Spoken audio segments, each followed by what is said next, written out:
So yeah, I'm starting the YouTube live. Just 1 second. So before we start, I will, of course, Stefan, I will let you introduce yourself. Yes, just a few words. Actually, I'm CEO from SpinFi. We accelerate innovation and entrepreneurship in big companies.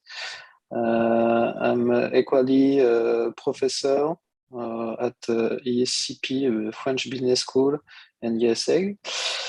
And investors in several startups, especially in blockchain and now metaverse. And I invest equally in data center.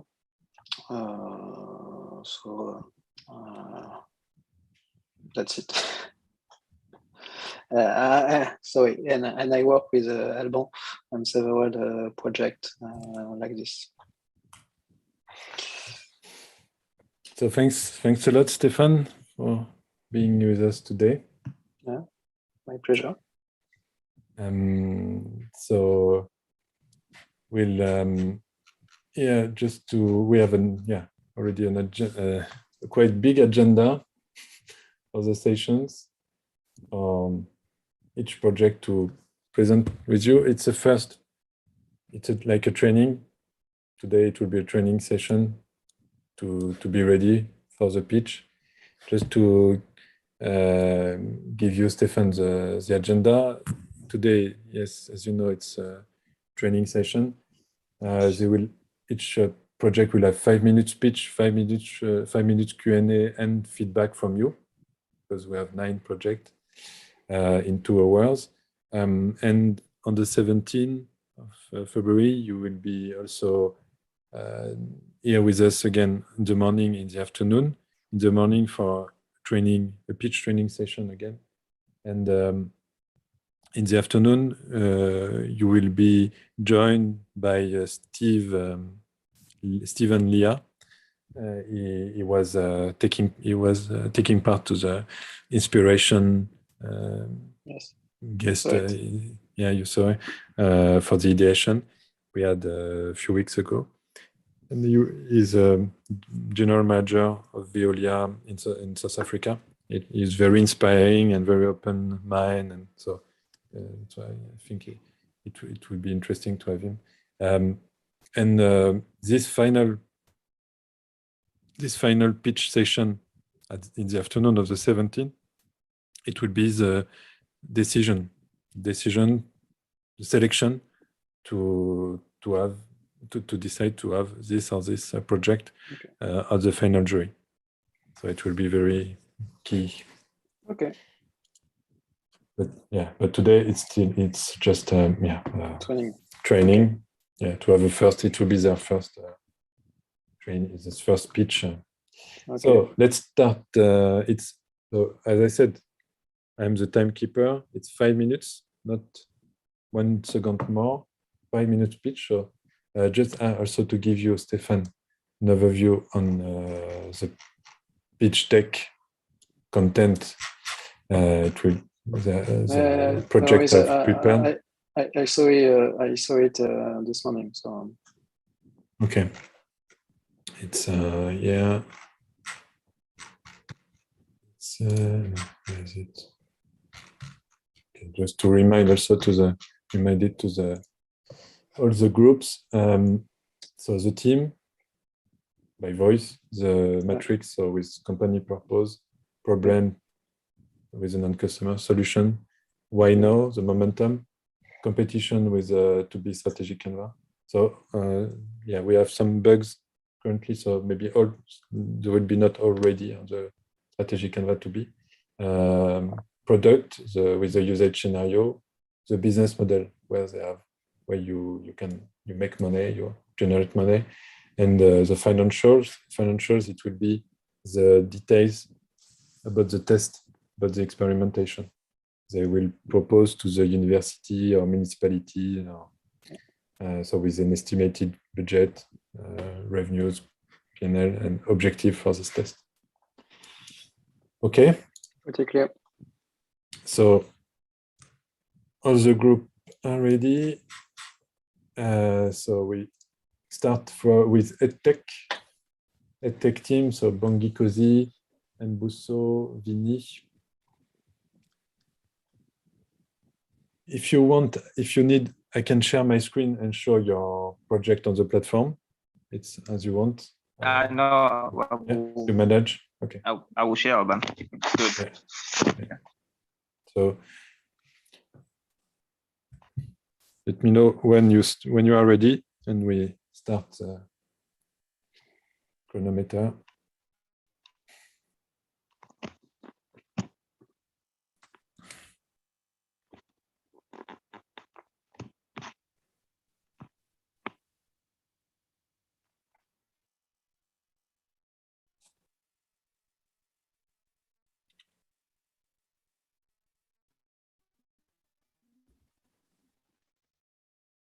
What time is it?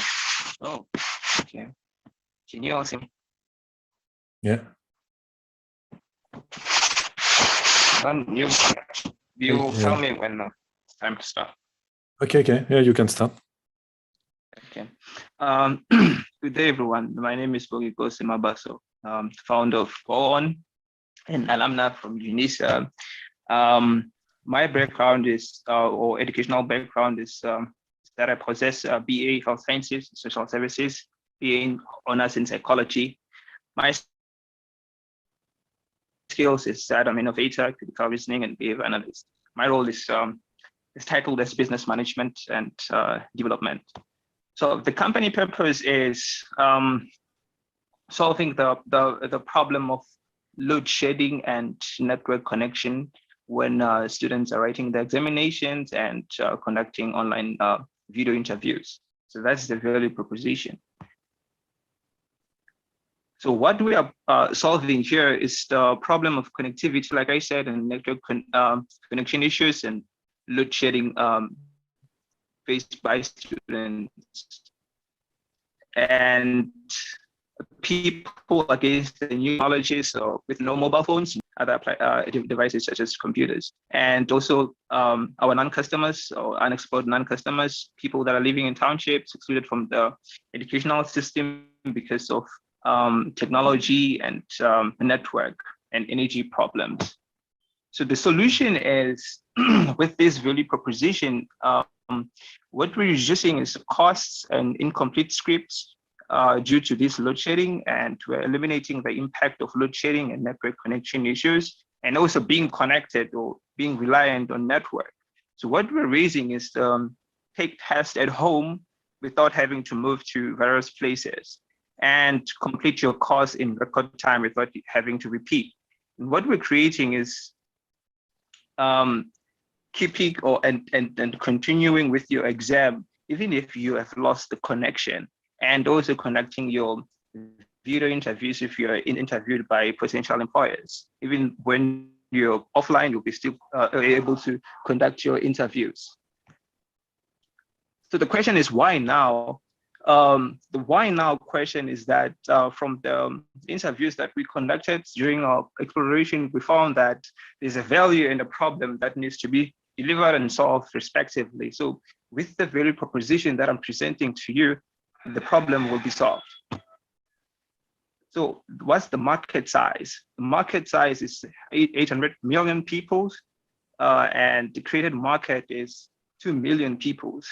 And the market size in 5 years, that's going to be 802 million people, and the market share will amount to 80 million, and the revenue that will be created or generated will be 4 billion rand. So this is the usage scenario. I'm going to be the non-customer. So here's how it's going to work. I log in inside the platform.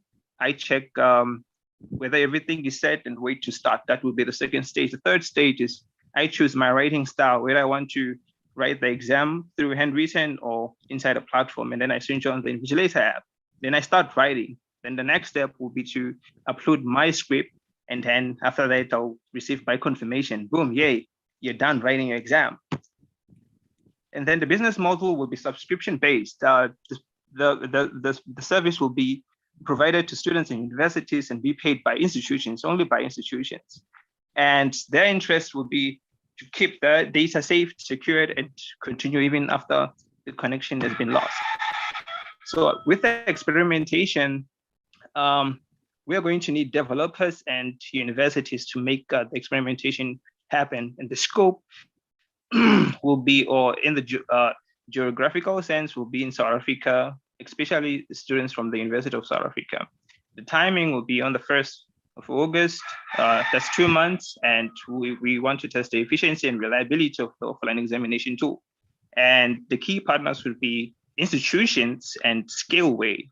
The budget will be 200,000 and the profit will be 25,000 overall. The objectives, or what we are looking to acquire from this test, is to understand the business model and how students get to experience this tool and the feedback that we'll be getting from their experiences.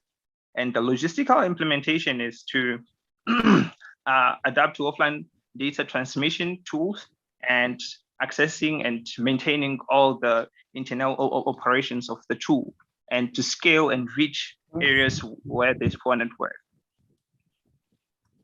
So with the figures, we'll be measuring the level of interest of clients with a specific number of participants. Thank you. Wow, impressive. 4 minutes 50. Exactly. Oh. 10 seconds less than. Oh, great. So, bravo. Congrats, guys. Yeah. Fun question and feedback in 5 minutes. Yeah, very interesting. Have you tested the idea with institutions? Because I think you have reached some non-clients and clients. But have you tested the idea with an institution? No. No, yes, you had the feedback from Yongama from the UNISA. He said they are concerned by that. Yeah, the ID. He has the ID about the ID. If you test the ID, you have tested the ID. You know, Yongama, he give you a feedback from the UNISA. Oh yeah, last night. Yes. I now do remember. Yes. I did introduce it to Yongama, I think, and also Basanda, and yeah, they said they're looking forward to do the pilot testing. Okay. Said they are facing really big problems with this lack of connection. Yeah. Okay, so the problem is real for university. I understand for students, but this is a real problem, yes, for university. Okay, clear. Regarding your technical solution, have you some idea how to solve it, or is it just a scenario you have built? There's no scenario as yet, but I can tell you how it's gonna work. So what we are going to do is to some sort of build a new offline network that is going to save data even when you lost the connection. So the data that you'll be acquiring won't be lost after that, because we will have like timestamp and buffering tools. So that's how we are going to make that happen. Okay. And after you will send it when you would have connection. Yes. Okay. It's like a batch. Okay. Understood. Okay, I understand technology realities. I understand usage. But do you think your solution is applied everywhere in Africa, or only in South Africa? Yes. I think it can be applied, and even after 10 years of time, it can be applied, because we're not only looking at the factor of load shedding, but also various factors such as when you're traveling and you don't know the place that you are at, whether there's a strong network connection. So you're covered wherever you are. You can write your exam or whatever it is that you want to do. So it's not an idea that is focused on load shedding, the current issue. So it's based on many factors. Okay. And have you think about if someone will try to cheat the exam? Yes, definitely. I've thought of that. And the solution would be to have an invigilator app inside the tool, of which I've already explained that. So it's going to be in the form of visual invigilation and sound invigilation. So we're going to see what's happening and share what's happening inside the platform. And we're going to track what the device is doing while writing examinations, such as if you visit Chrome, YouTube, then we are going to see all of that and receive feedback thereafter. Okay, so I understand your solution will work with mobile and equally with PC or Mac. Yeah, definitely. Okay. Yeah, pretty interesting. I think some solution exists. I know I will look in my we look in my email. I've seen a solution like that in USA, I think, but I will check and I will share you. I see the solution. But it's a startup, or? Yes, it's a startup. So it's still starting. Yeah, and I think they are working with try to work with a major university, because this is equally a problem for some of them. So okay, I will check it. And also, just to complete, you remember, Bongikosi, we had this discussion maybe from a Jason insight. It could be an opportunity to be used by any organization when you have your fiscal declaration and when the server is full. You can also be disconnected, and even the server could be not available. Yes. But in the administration relation, you have to deliver this or this document on time. Yes, definitely. Yeah, I remember. That is why Maybe it should not only be educational focused, but also in other industries it can be applied. Some questions or compliments or reactions from the coaches? I see Mia is connected. From Judith, from also the other entrepreneurs, and also Jason, George, of course.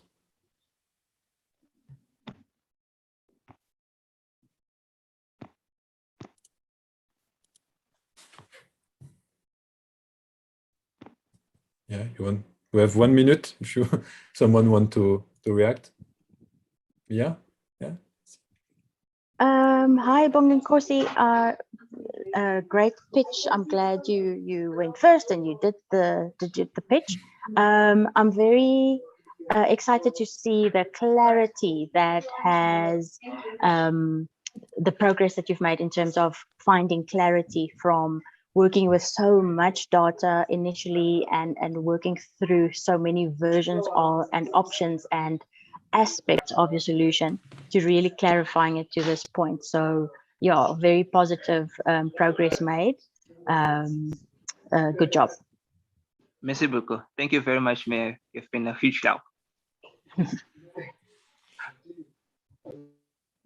Other reactions? Entrepreneurs, and feel free to open your microphone and react the presentation. Itumeleng, I see you uploading. I think it was nice and smooth, and it made sense. The parts that I got. Good job. And Itumeleng, I hear again this problem you have with your microphone. Maybe you should try to fix it before your pitch. I don't know. It's still this big noise. I don't know. It's a pity. Sometimes Mbuso? Yes, hi, my name is Mbuso. I am part of the team that has put together. I'm very pleased with how he executed. And one of the aspects that we mentioned is that the tool is focusing also on providing itself as on positioning itself as a vault, a secure vault where data can be stored while in transit or before the time of the examination. Thank you. Okay. George? No, it's clear, and there's a definite need currently, and if you can expand it to go across Africa and then maybe some other countries, developing countries where they have similar situations, it's probably on traveling, scalable. even Yeah, any country when you are traveling and disconnected. Okay, great. So for me, it's just to reiterate that is that sometimes the biggest constraints create the biggest innovations, and so the constraints you face today can be used in other places where they never thought of it. So I would keep that in mind in your rollout. Yeah. Identify the biggest constraint. Jason, Stefan, say you. Hi. I don't see you before, Jason, so hi. For a long time. It's you. The eye from the dog, guys. Yes, we have a beagle, so you will always hear. Ah, I have beagle too. Oh, really? Yeah, sorry too. There is a connection. There is a connection. Yes, they're difficult. So now it's time. It's Tux Innovation Waste Management with Brighton and Canayo. Ready? Good for you? Bit nervous. Yeah. Oh. Let me just quickly share my screen here. Sure. Tell me when you can see. Yeah, we see. May I start? Okay. Great. So our business is Tux Innovation Waste Management. My name is Kanayo. I'm this little guy over here, and I'm with Brighton and Shireen today. I am a computer engineering student at the University of Pretoria. Brighton is a fully fledged mining engineer who has a lot of expertise in material separation. And Shireen is an investment management student who is very, very passionate about serial entrepreneurship specifically, also with waste management. So today we just want our companies basically focused on these guys, which are the waste pickers of South Africa. More specifically, we want to target into our town, but these people are pretty much responsible for most of the waste separation and recycling in our country. So the problem is that these waste pickers are often exploited for their hard work, and we want to give them a platform where they can create their own businesses centered on what they do best, which is waste picking, and help them valorize, as in create more value into the products or the materials that they pick up rather. So what we plan to do, we plan to train them. The value we want to create is like we want to train them to valorize their waste. And through that, the exploitation would be significantly eliminated for the reason that usually a waste picker would come up, they'd pick up around 80 kgs of a full bag of waste, just like this one that you see here, and they'd be paid something like 100 rands, which is pennies.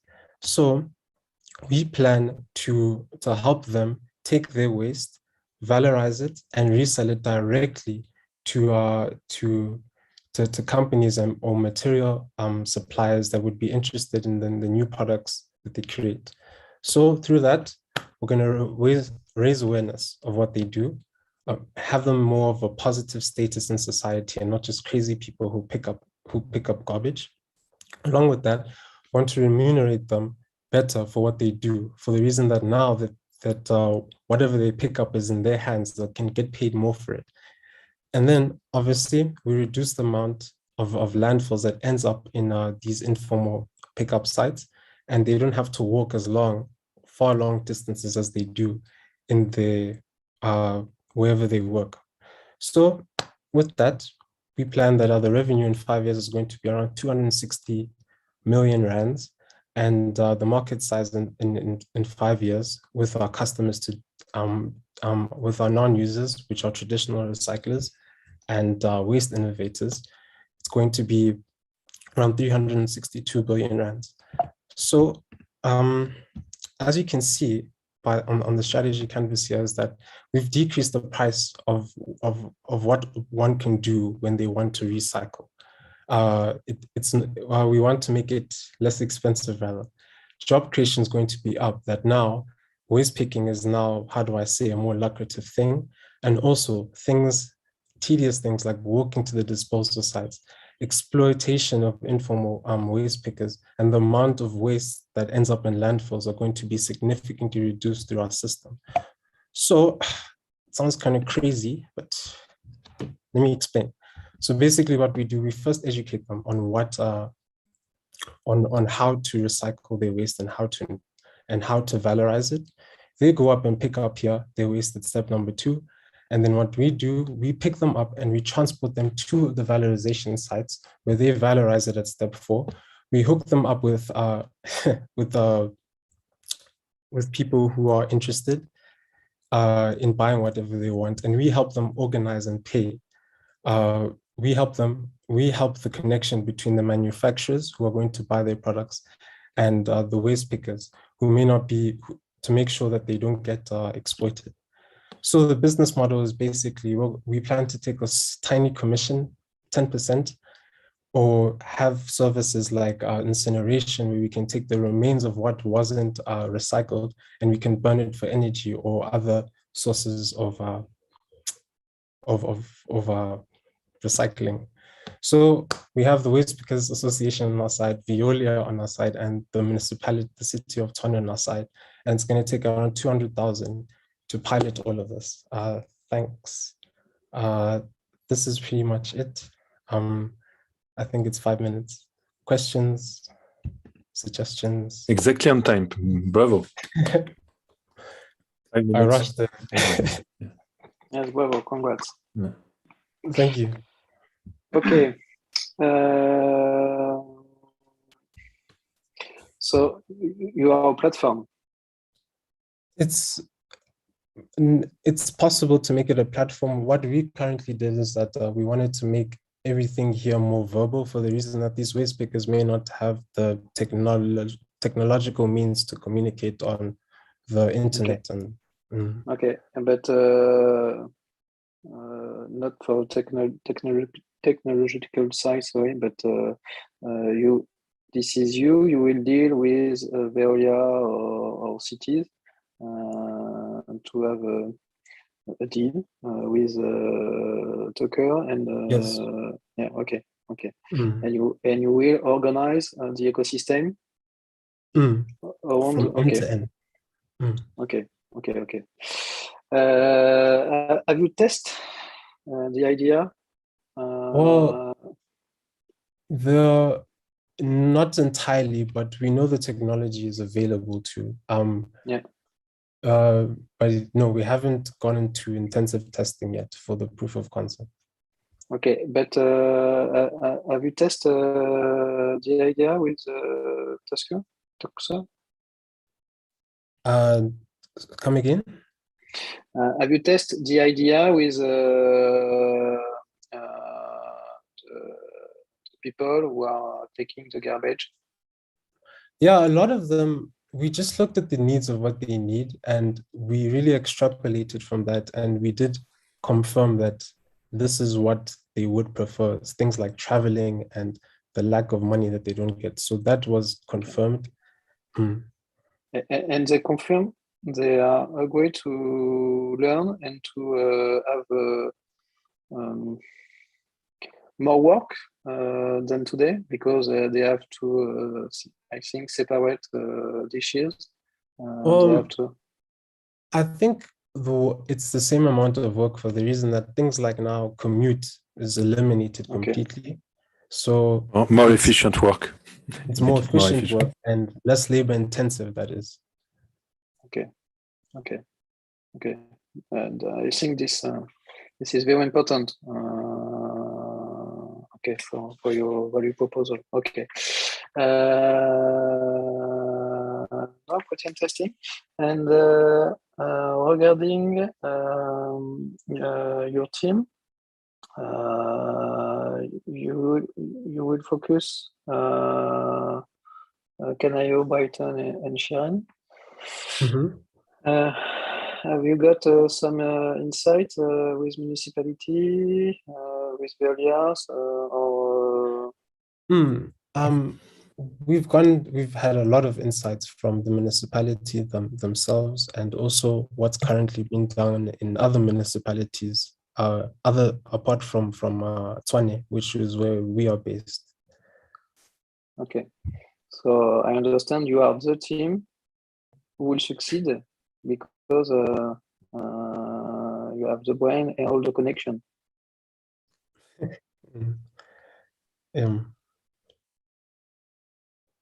Okay. In fact, they had some interviews with the municipalities, and also next on the 17th it will be Veolia, and Veolia is part of the program, so they will be, ready to submit their project to Veolia. And also you had several interviews in your exploration. Maybe I think you could talk a little in your pitch. You could maybe make a focus with concrete piece of elements you got from the interviews and from the municipalities, from maybe the pickers or the waste management of the. It would make it more, I think, in my opinion. Yeah, I'll try and fit it in the 5 minutes. Yeah. But you had 10 seconds, 20 seconds more, so you could have say just some words to just to turn on the light for people to see, okay, he had interviews with with municipalities, so he knows the game. You see? Okay. Yeah. All right. Thank you. Yeah, it's important to see the usage reality and market reality. I understand with your pitch the opportunity, but just a few words about yes, I have some insight from municipality, some pickers. They are agree to work differently and together with us. So I think it's important to see this reality. And thank you. Some other questions or reactions from the entrepreneurs, from the coaches? And maybe just regarding your business model. Come again? Regarding your business model. So we have two. Sorry, I'll go on. Sorry. No, okay. Go on. We have two options or two ways. Is that first, it's based off what the waste pickers pick up and valorize, and as we charge a commission based off the manufacturers that we link them up to, and something like 10%, and or we could also what's left usually unrecyclables, no matter how much you want to recycle, and that stuff it can be used for incineration for heat energy, which is also a very interesting thing that we can go into. In my opinion, this heat energy part, you can include it in your partners like Veolia, like this industrial company plants will buy your waste and they will manage to produce heat. Or you will not be able to build a heat plant or to burn the waste. And no, it's not your job. Your job is to be this intermediary partner, and you are in charge of making it simple, safe, for the pickers, for the industrial companies. This is your job. Sure. stay on this, in my opinion. Thank you. Okay. If I might counter on that, is that if there's no market for plastics, there's no need to pick up plastics. So if you look at, came to mind during your presentation was that as a picker, I've got to know the value of what I'm doing. Otherwise, I don't know. So if you look at the Dow Jones Index, NASDAQ, the Bourse, or FTSE, every economic index in the world is based on bullshit.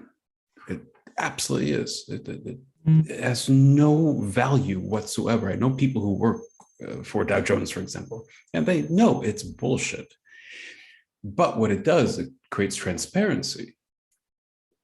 So as an out there idea, I mean, could there be a text system of this is the price of plastic today? So once you create a market for something, then things follow. And what I don't see in South Africa is the transparency of a market for plastics. And maybe I'll keep the plastics until tomorrow or a week from now. I don't know. Interesting. You could create the waste stock exchange. Exactly. Yeah. And so this is why I'm always thinking about how do we close the loop? That's why I sent the article about Senegal. In Senegal, they're trying to close the loop by taking all the plastics that they have and making it into fashion. They're very good at fashion, so very good at taking the plastics and making it into fashion. That increases the price of recyclables. So I'm just trying to push your boat out a little further. And again, it'll come back in with the tide. But it's one thing to think about, maybe. It's incredibly inexpensive. Yeah. But very I love interesting. it. Yeah, me too. Thank you. Yeah. Yeah, and could inspire you very well. Other reactions or questions for the group? It's okay, Mia, if you want to interact, and all the entrepreneurs.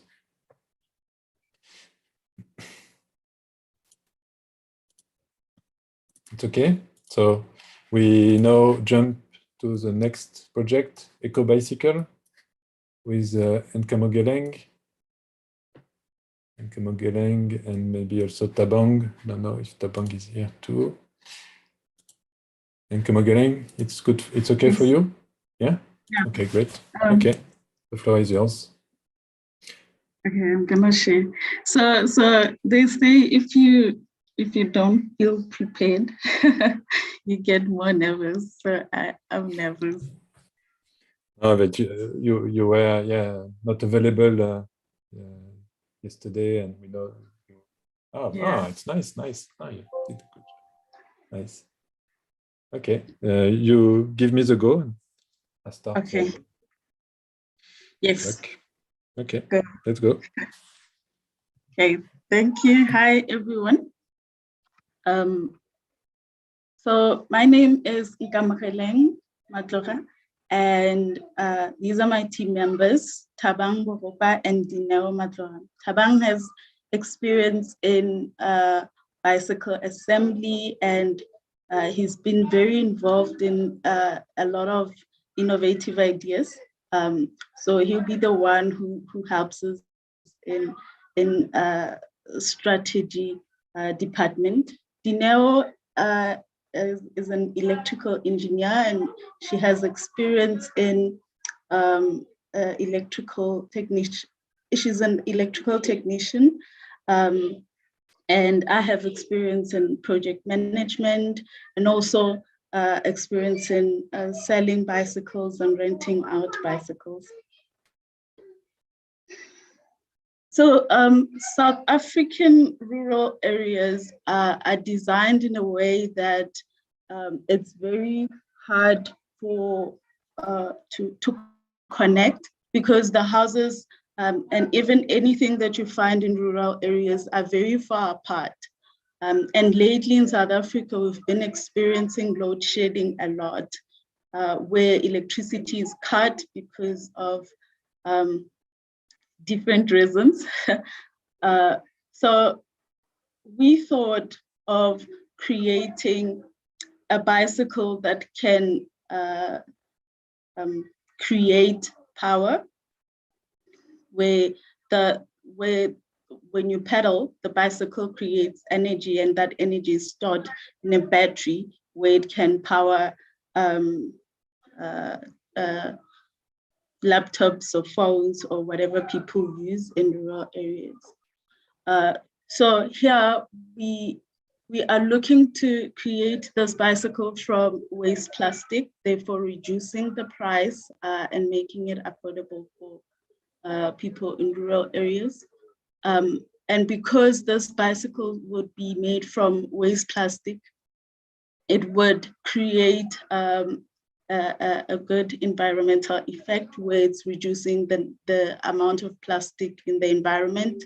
And it will be easy to create more diverse designs and color, therefore attracting people to bicycles, those who never thought they would ride bicycles because of how they look.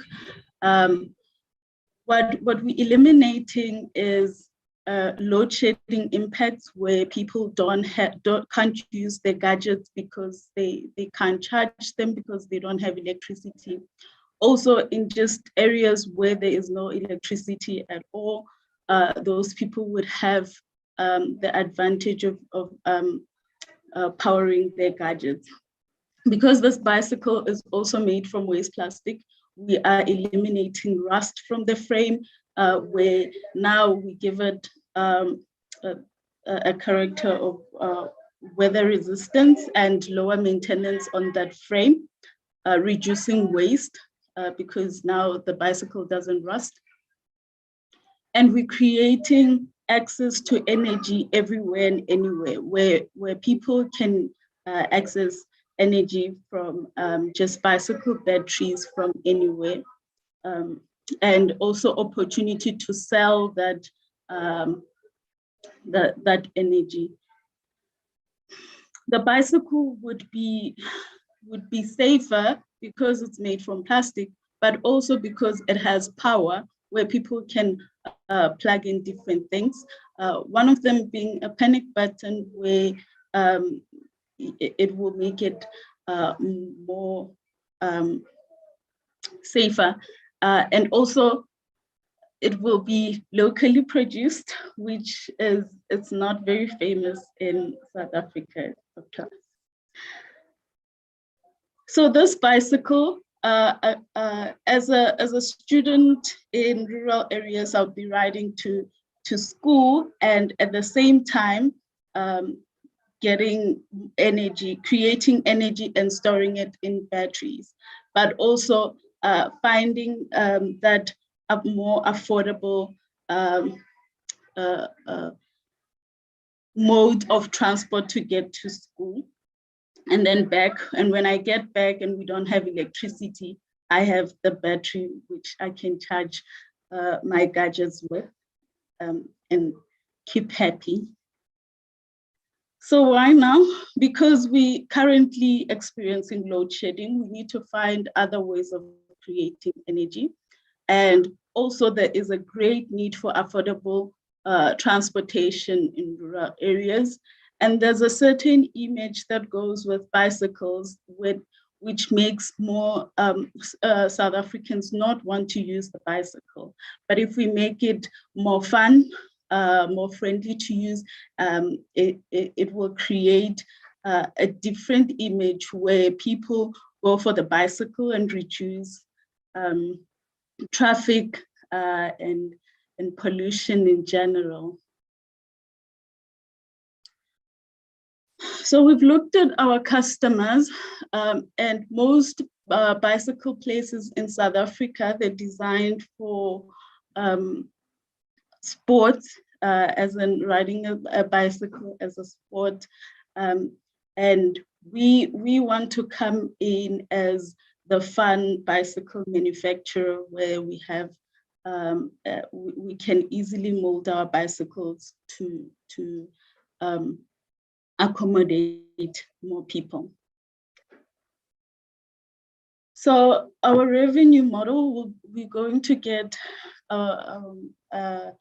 revenue from bicycle sales and battery sales. So for those people who would be using this bicycle for business, then we are accommodating them with also providing these batteries and also selling these bicycles. Thank you. So 7 minutes, 2 minutes too long. Yeah. Yeah, I think so you can optimize, but it's very good. Yeah, congrats. Yeah, congrats. Okay.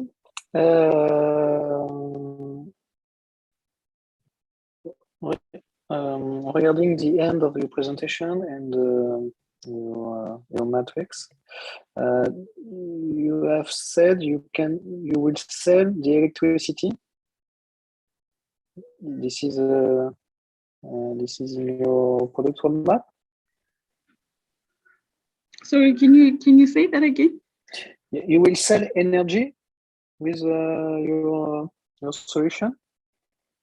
So we will sell the bicycle, and yeah, so the customer would use their bicycles to produce energy for their household. Okay. And who are your clients? My customers. So starting with rural high school students that travel further. So giving them an opportunity to purchase a bicycle, but that would create would create an opportunity to scale up as time goes, because it will be more about producing that energy than just the bicycle. Okay, and do you think your solution will be affordable for your customers? Because I think those bicycles are more expensive than because this is we talk about battery. Yes. Bicycle. Yeah. Yeah, the battery part of the bicycle would be a little bit pricey, but the bicycle itself, because it would be made from waste plastic, it would not be expensive. So reducing the production of the bicycle would reduce the cost that the whole package comes in. But the battery would be also a removable part of the bicycle, where yes, customers who want a battery or more batteries can buy as time goes, and those who don't will be able to reduce the cost. Maybe you could rent the battery. I could what? You could rent it. Oh, rent the battery. Yeah, I thought of that, and then I thought of security reasons and being stolen, but that is something to be looked into. Okay, and plastic bicycle still exist in South Africa? You have a process? Yeah. No. So you have two innovation: the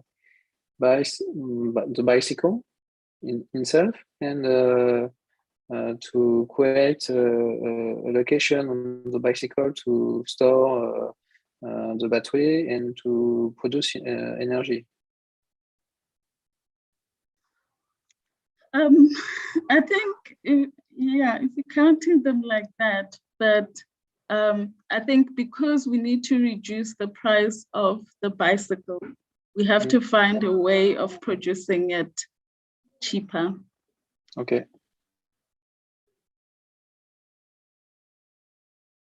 Okay, so you will test it during the POC. Did I test it? You will test your solution, your technical solution during the POC. Sorry. during the experimentation. Yeah, maybe you didn't have time to prepare this experimentation details, because yeah, it's just to explain, maybe because you were not here yesterday, to explain what you need, what you want to experiment with the city, and what would be the budget to do that. Oh, okay. What we need to come up with a prototype. Yeah, Yes. Oh, okay. Yeah, we didn't get the time to dive deeper into that, but we've made our research on plastic-made bicycles. Unfortunately, we're not the first innovators of those, but we kind of understood the idea behind plastic-made. The one that we need to do more research on is actually generating the power from the bicycle. Okay. Some questions from the group, from the entrepreneurs, the coaches, Jason, George, or reactions?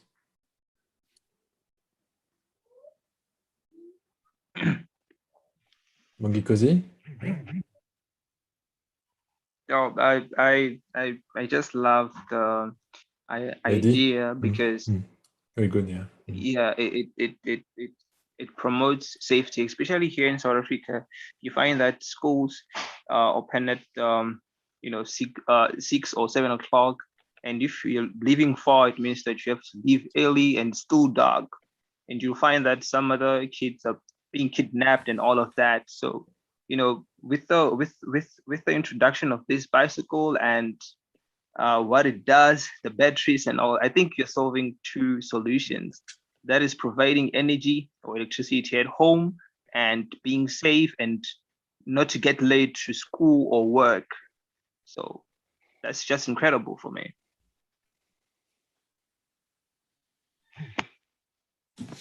Thanks, so thank you. Thanks, very kind.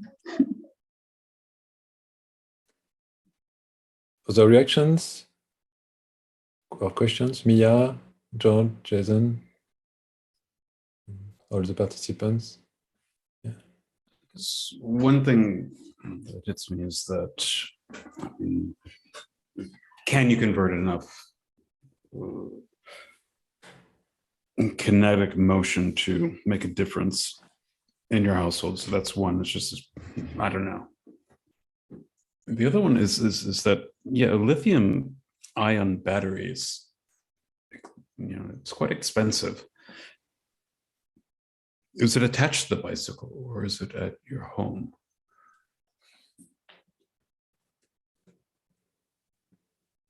When you're riding, it stores the energy, so you can attach it to the bicycle and then remove it. So it will be removable. And then that's like packaged energy. So you take the pack off and then you just plug it back into your home and you can bring it back into your own grid, so to speak. Interesting.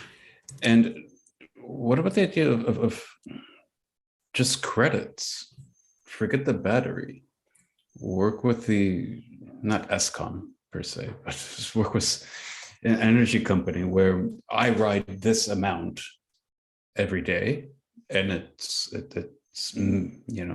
calculated and it's there, and therefore I get X amount of credits onto my energy bill. For example, I remember seeing in Moscow one time, if you did 20 squats, like squat down, you get onto the subway for free. So it's, instead of having all of the infrastructure, why not work with, again, maybe it's ESCOM, maybe, but work with an energy company that, look, I just showed you, I made this amount of energy every day. You give it back to me. But it's one possibility. Again, I'm always trying to push things a little too far, but think about it maybe. It's not exactly in your business model, but it's an idea to play with. Yeah, it's a good idea because partnering with businesses that already there and big, it's wiser. You get more opportunities. I think it's a good idea. Yeah, I also agree to that because I don't know, but I feel like there's a limit of energy a battery can consume. I don't know if maybe that's not the case, but if that's the case, then I think it's really a good idea because it doesn't limit you. You can ride for hours and still it will be good. But for a battery, maybe it might limit you. Like you're only required to ride for maybe 40 kilometers and all of that. So yeah, that kind of a limitation is good. And that's where you partner with your health ministry, for example, of your national health care, of getting energy back because of the energy you consume. And you're not consuming it by getting into a bus or a taxi or what have you. You are being more healthy, so therefore you should get something back for it. So this is what I've been trying to push with the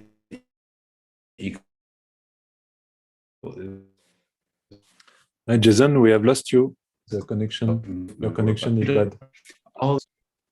Then we have lost you. We didn't get your last sentence. You didn't settle enough. Yeah, exactly. The point is that yes, partnering with the Ministry of Health, National Health Care, there you can get the tokens where you don't need the infrastructure of an electronic bicycle. Yeah, I'm not saying go to one way or the other, but think about the financial mechanisms that are involved here. It's a great proposal, but again, I'm always trying to push it a little further to see if there's some elements there that you can pull in. Yeah. It's the business model innovation which will be the key differentiator for you. Yes, we have bikes. Yes, we have batteries. Yes, we have et cetera, et cetera. But until you get the business model right, it won't fly completely. Yeah, so that's my 2 cents. Yeah, that sounds nice. We have also Tabang from the team Eco Bicycle. You want to add something? Okay, Tabang. Okay, so now the reactions for the Eco Bicycle group. I have a question for yes. Because he knows, he's very experienced with this pitch and stuff. I'd like to know, like, what was a no-no in the pitch?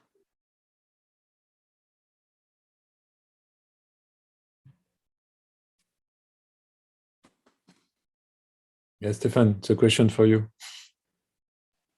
Sorry, I mute my mic.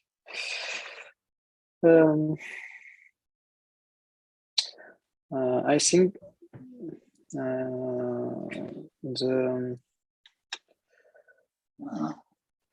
I think the price will be a problem for to scale and to have a good value proposal for the customer. So that's why they have to think about the business model and how to create new values and to optimize it, because I think it will be hard to realize and have an affordable bicycle for your customers. Maybe to rent the battery, you have Yeah. the bicycle, it's yours, but you rent the battery, you pay a subscription, monthly subscription to have the battery, and when you don't need the battery, you give it back, and I don't know. Is it clear? Yeah, makes sense. Thanks. Okay, we continue, or you want to have a pause now, or just after this? We are at the middle, close to the middle. Maybe after this one will be at 4. Okay, so with agriculture, Itumeleng, and yeah, Caroline and Tobacco. So Itumeleng, the floor is yours. You give me the top.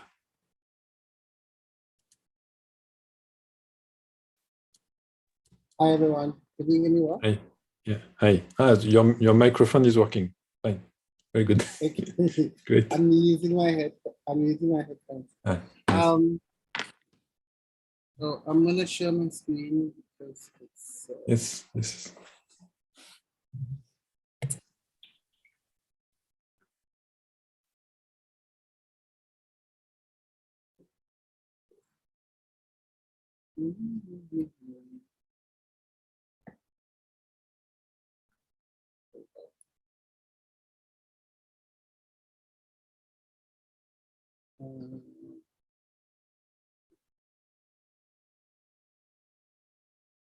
Hi everyone. Let me set my timer.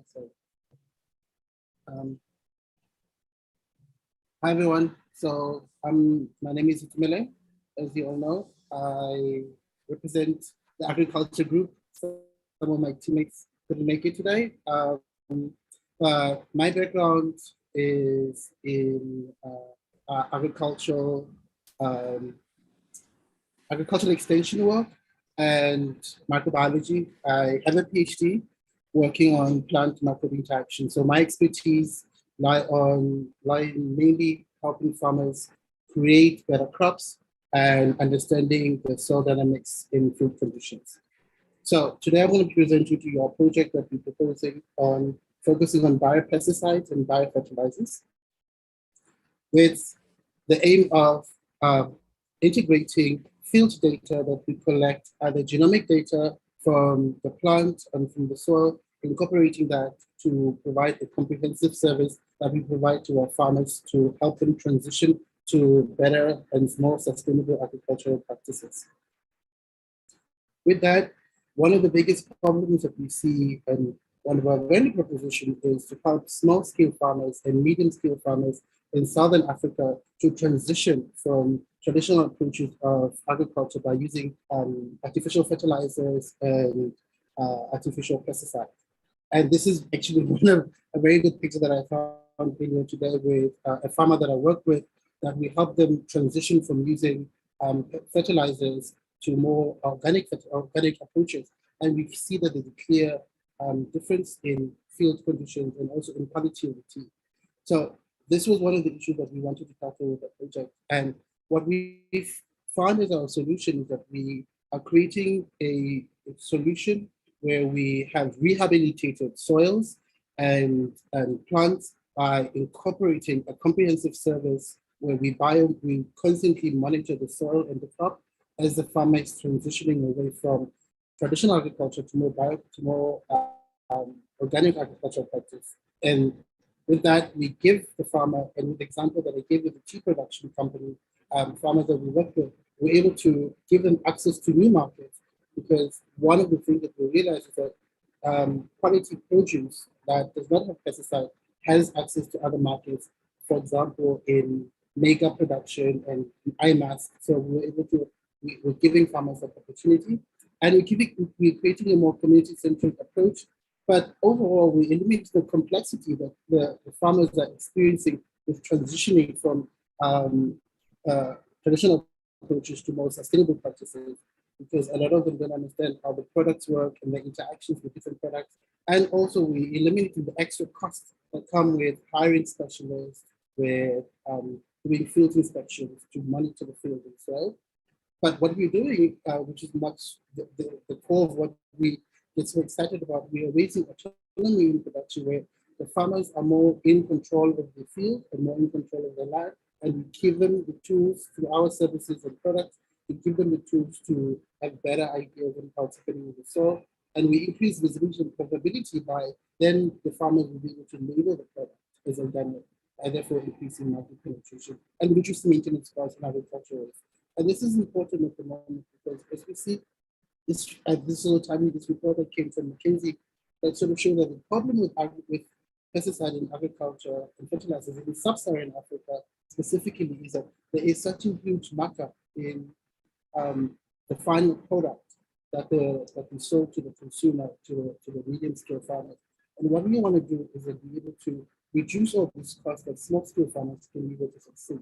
And moreover, we see that in the Southern African community, there is this move from top down where the government has given directives to organizations like ours, to NGOs, to help farmers transition to better agricultural practices. And with that, we see that the African agricultural market potential, and it's also this seemingly from the same report from McKinsey, we see that from sub-Saharan Africa, agriculture alone contributes about $8.4 billion annually.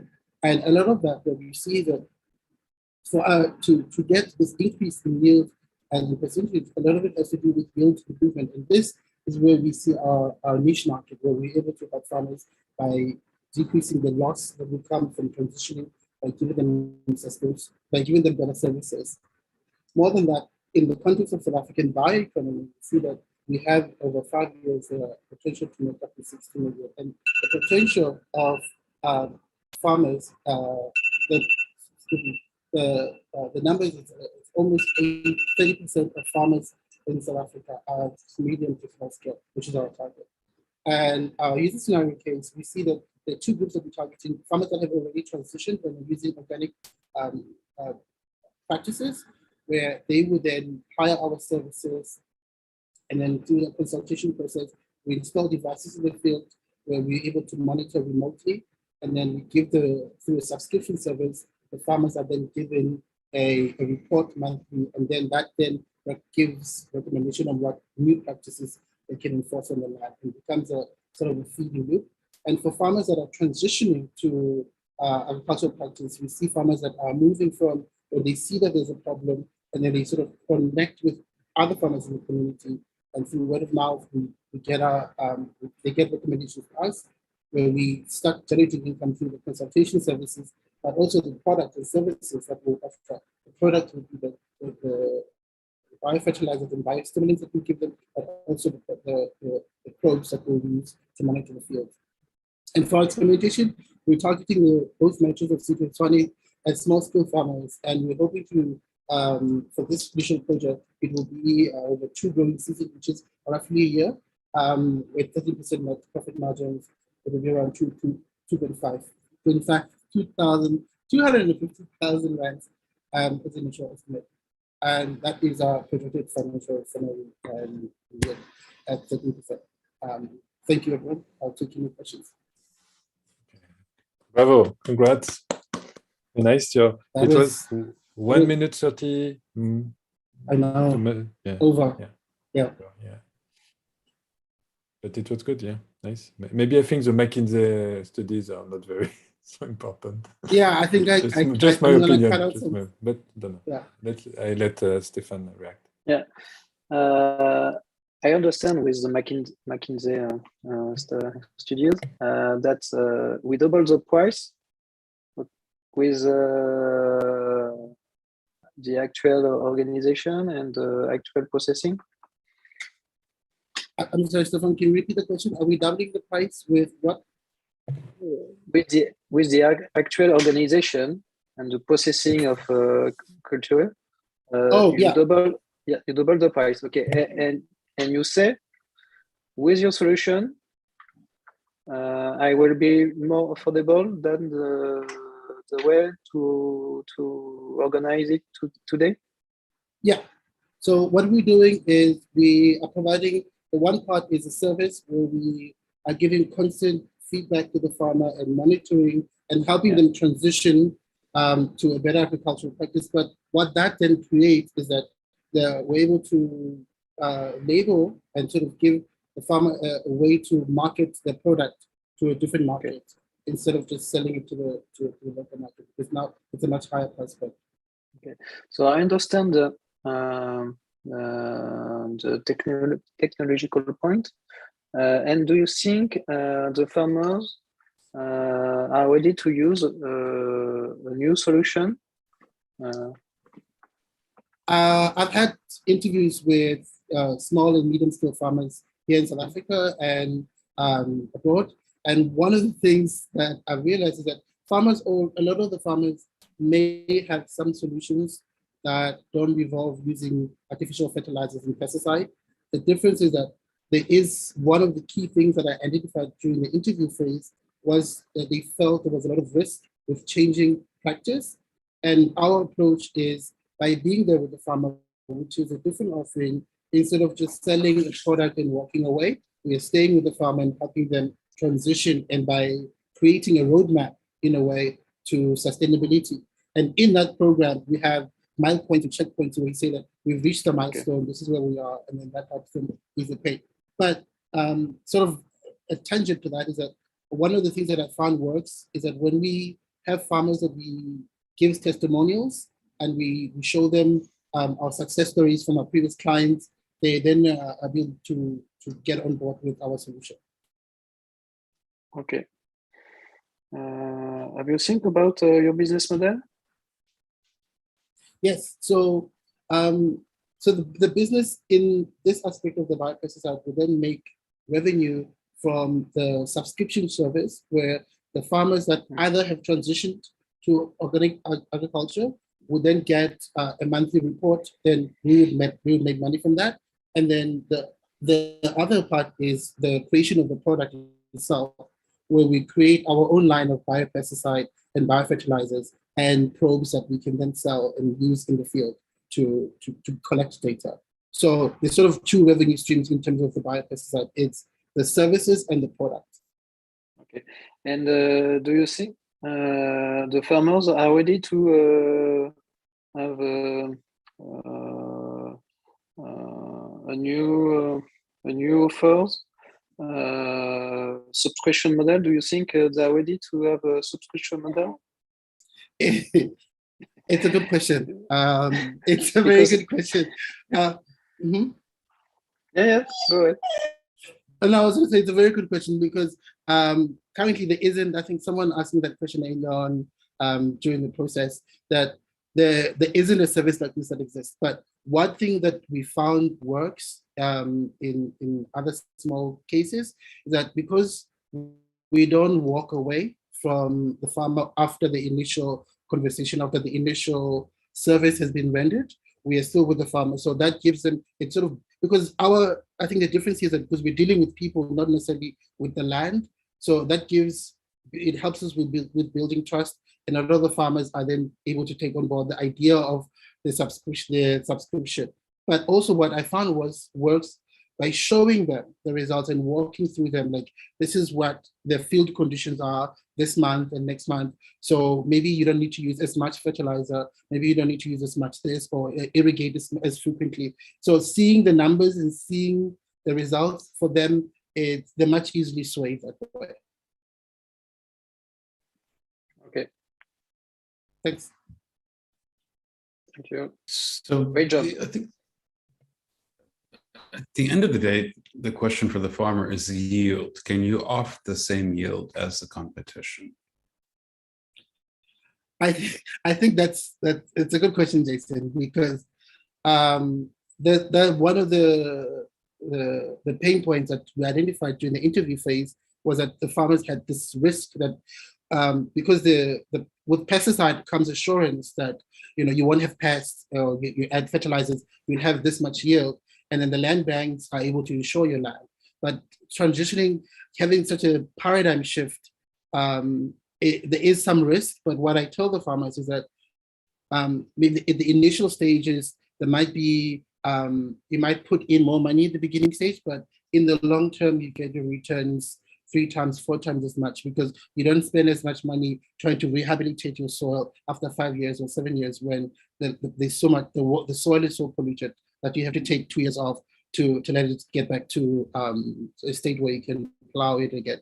So sort of playing the long game and sort of selling that story, I find that it's much more convincing than giving them like, this is not a short-term solution, this is the pathway to sustainability. Exactly. So if there's some way to show that immediately, that we're playing the long game here, that we're giving you the certainty of Monsanto with the sustainability of natural process at the same time, I think it's very important to show. Because you're actually asking a lot of them. There's a lot of interaction here. And that interaction is time, and I come from a family of farmers, and time, they don't say time is money. Time is just, I could be doing something else. So when they're interacting with you, you've got to show them why it's so valuable. Which I think is incredibly important. But yeah, that's the issue, is to show that if you go with us, you don't have to go fallow for 2 years to re-cleanse your soil. My worry, and I've seen this in the States at least, I don't know about in South Africa, but if a neighbor is using pesticides, that can affect the soil of the sustainable farm. And so we also have to address that as well. Okay, we're clean, you're not clean. Yeah, we actually have one of the other projects that we do. We actually address the very same situation where the neighboring farmer that was using our product and services, and the neighbor was using pesticide, and we were still able to detect pesticide residues in underground water systems. But what we were able to do and intervene is that, because we have created a line of fertilizers, biostimulants, so which is a concoction of microbial inoculants that help. Biostimulant? I'm sorry, I've never heard of that. Biostimulants. So it's like live culture of bacteria that we help the farmer add to the soil, and those bacteria then help break down a lot of the pesticides residue. Okay. And I see. and we're able to show that even after 6 months, there was a significant decrease in the abundance of residues in the soil. It's a sort of a short-term solution, but one of the reasons we try to implement that solution is that at the end, when we, especially in this case when we're working with tea, when we sell the tea and want to get it certified as organic, the government will then run certain tests to see whether there are any pesticide residues on the leaves. So our focus is to try and get the product of the client to get the best quality as possible. Indeed. So that's great. Thanks. Thanks. Very good. Thanks a lot. So I propose now a pause, 5 minutes pause, and we come back in 5 minutes with WIBC, the housing project. Okay. So congrats. See you in 5 minutes at Teamwork.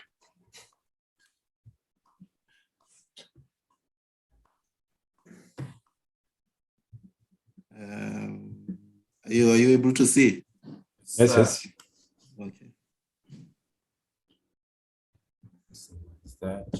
All right. So good afternoon, everyone. My name is Mpomfu King.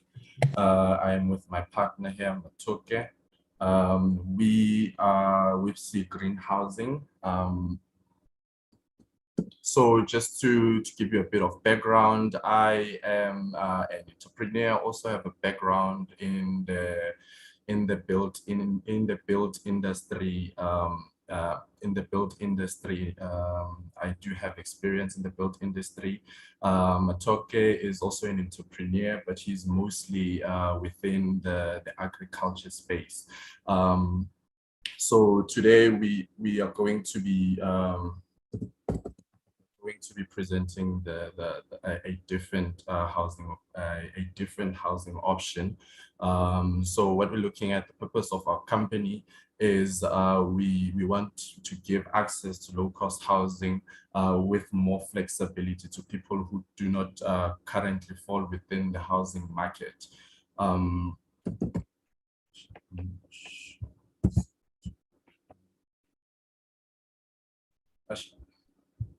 Matuk, I'm not sure if this is, can you please present from yourself?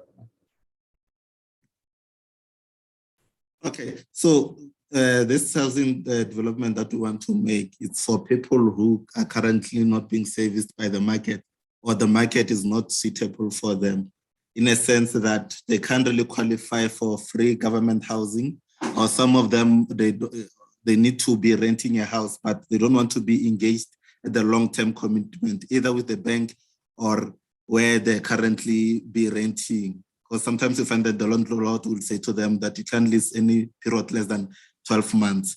So we did conduct some interviews with those people to understand their key needs. So most of them mentioned that they would want a house that's more convenient for them, closer to work, closer to their families, and a house that's more affordable, because the current market, the housing is quite expensive. And then safety was also a priority for them, because they don't feel safe, especially at the townships in South Africa.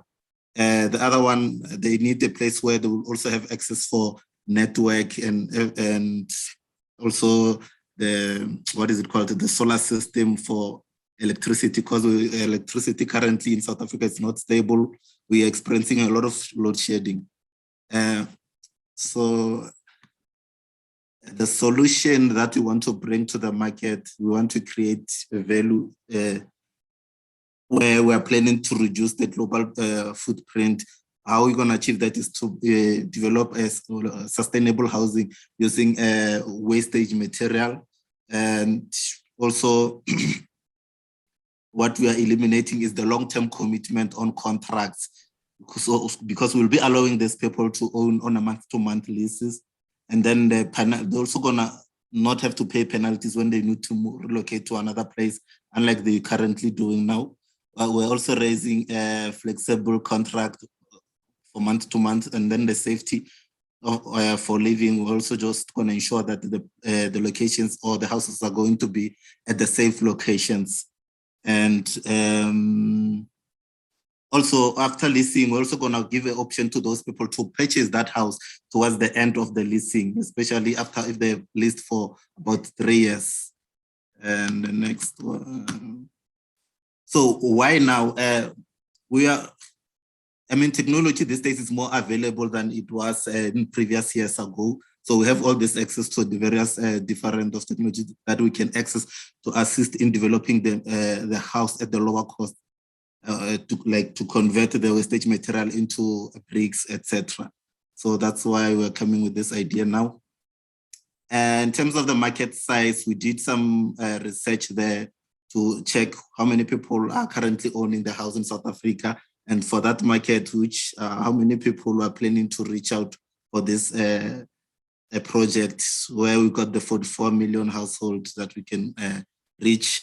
And then in total, the market size is 6.6 million. And then the objective is to increase this in the next 5 years by less than 10%. And then the revenue, when we calculated the revenue in 5 years, we took the 66.6 million multiplied by 10% times the average rental price at the townships, which is about 3,000. Yes, and next. Okay, this one, the strategy canvas to be, we're still going to finalize it on the portal there with Alban, because it was a mix-up. We'll come back to that one later on. So this is our usage scenario, what a typical person will do, the steps that they will go through when they need to get a new house. Say, for example, they're moving into a location for a period of 3 months. They only need to be renting for that period. They don't want permanent housing. They just need something to lease, but they can't go to the hotel because it charges on a daily rate. It's going to be too much expensive. They're looking for affordable housing that has access to internet, safety, etc. We want to make it easier for them to just go click on the app or something, the website, where they'll be able to identify those houses. And then for duration of the lease, they have like before 7 days before the end of the contract, they can just tell us if they will need to extend with additional month or not. And the after sale lease, we are also allowing them the option to purchase, like I said, if they have been leasing for more than 3 years, they have that option if they need to purchase a house. Business model, most income will be generated from those rental incomes that we'll be getting, and at the same time, the sales that we'll be making, selling the house to people who need the ownership of the house. The experimental details of our test is an ongoing process, but we managed to include those ones that were readily available. The partners that we need to partner with is the municipalities and other contractors in construction or building environment. And then the scope of the test is going to involve the municipalities, 2 municipalities in Gauteng, and then the low-income individuals are the ones who have been targeted. So the running of the test, we're estimating it to be 12 months, with key partners being the municipalities and the engineers from Viola and other contractors. The estimated budget, we're estimating that one house should cost about 250,000. In total, that for 5 houses, that would be like 1.250 million. The lesson that we are hoping to get from this object, this test is to test how durable and sustainable is our housing. And the other part is or how the market will, the feedback that we're going to receive from the market on the type of housing that will be developing. Because it's not going to be a traditional house, it's a more of innovative house. And then we want to also be testing the feasibility of the product and also get the feedback from the government in terms of the quality of the housing. Is it the housing that people can live at, the conditions, are they good? And then other is the quality, the logistical implementation, the quality of housing again. And then if we want to make the house to be easily maintained, if there's any issues there. Also, we're still gonna come up with the return of investment figures there. We're working on that. Thank you so much. That's all from our side. Yeah, bravo. Congrats. So 8 minutes. 8 minutes. Wow. 3 minutes. 2 minutes over. So, we need to improve on that. To practice and maybe make. But yes, it's quite easy. It will be quite easy, I think, for you to have to say the same in 5 minutes. Stefan. Yeah. Okay. So you are coming from the industry, but is there any existing solution, running new building, new house? Have you something in mind? Because for my side, it's very theoretical. Sorry, but is there any existing solution? Oh, so what we've seen in the country at the moment is that we haven't, like what we've noticed that there hasn't been a lot of innovation, especially in this space. But what we've noticed is that also people are starting to be a bit more open-minded in when it comes to unconventional housing. We've seen the evolution of container houses and also the tiny house trends that have come up into the picture. So we do have a product in mind. We are looking to, obviously we're saying sustainable, also cheap.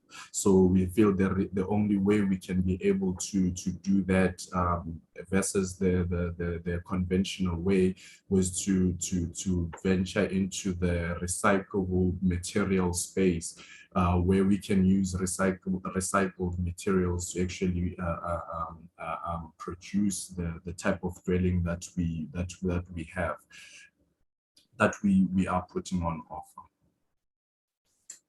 So you are comfortable with the facility and feasibility of your new product?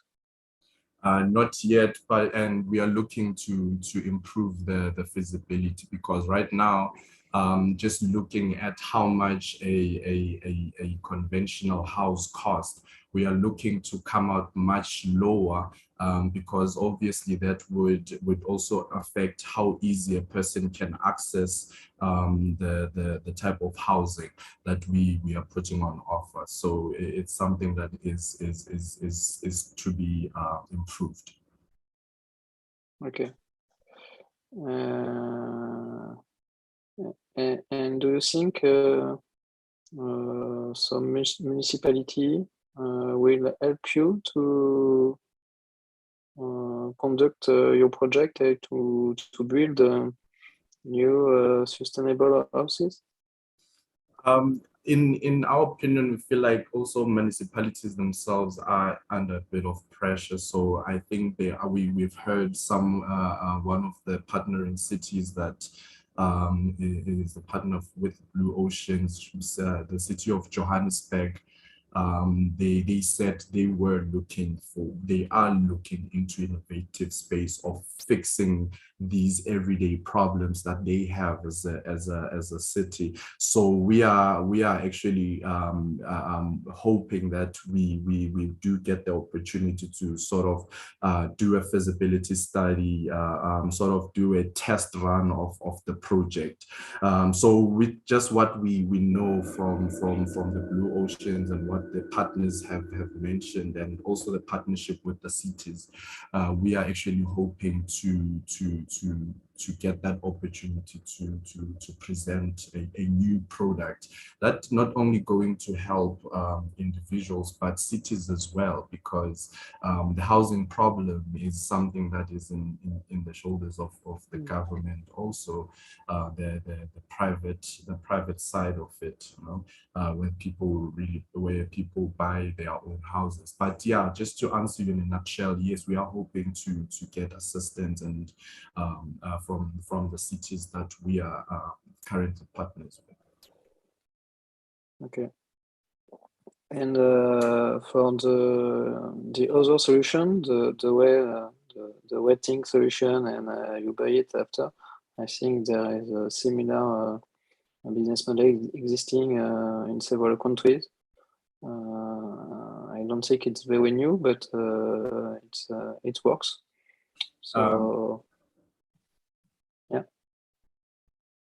Just on that one, yes, you are correct. I think the difference in this case is going to be affected by the overall construction cost of the house.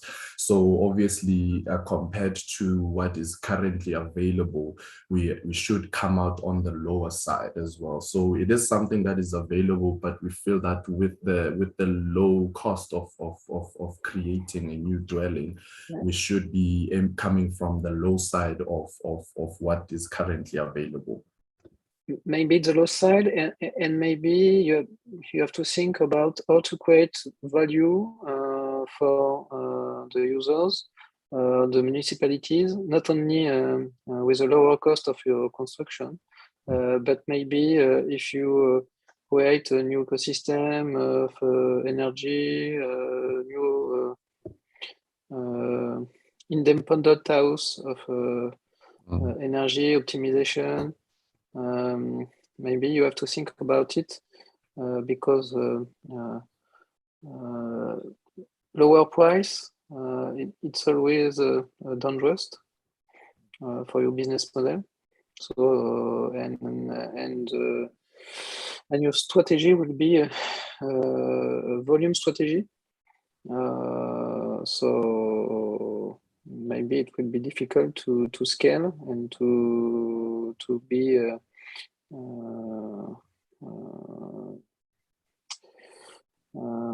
efficient and to create value for you. So yes, I think you have to think a new way of not a lower cost, but a new way of value for your customer. But maybe Jason and George, you have some insights or valuable comments about it? Well, from my perspective, congratulations on trying to tackle this issue. I mean, it's a huge issue in South Africa. I started in South Africa in 1991, trying to look at the post-apartheid housing situation.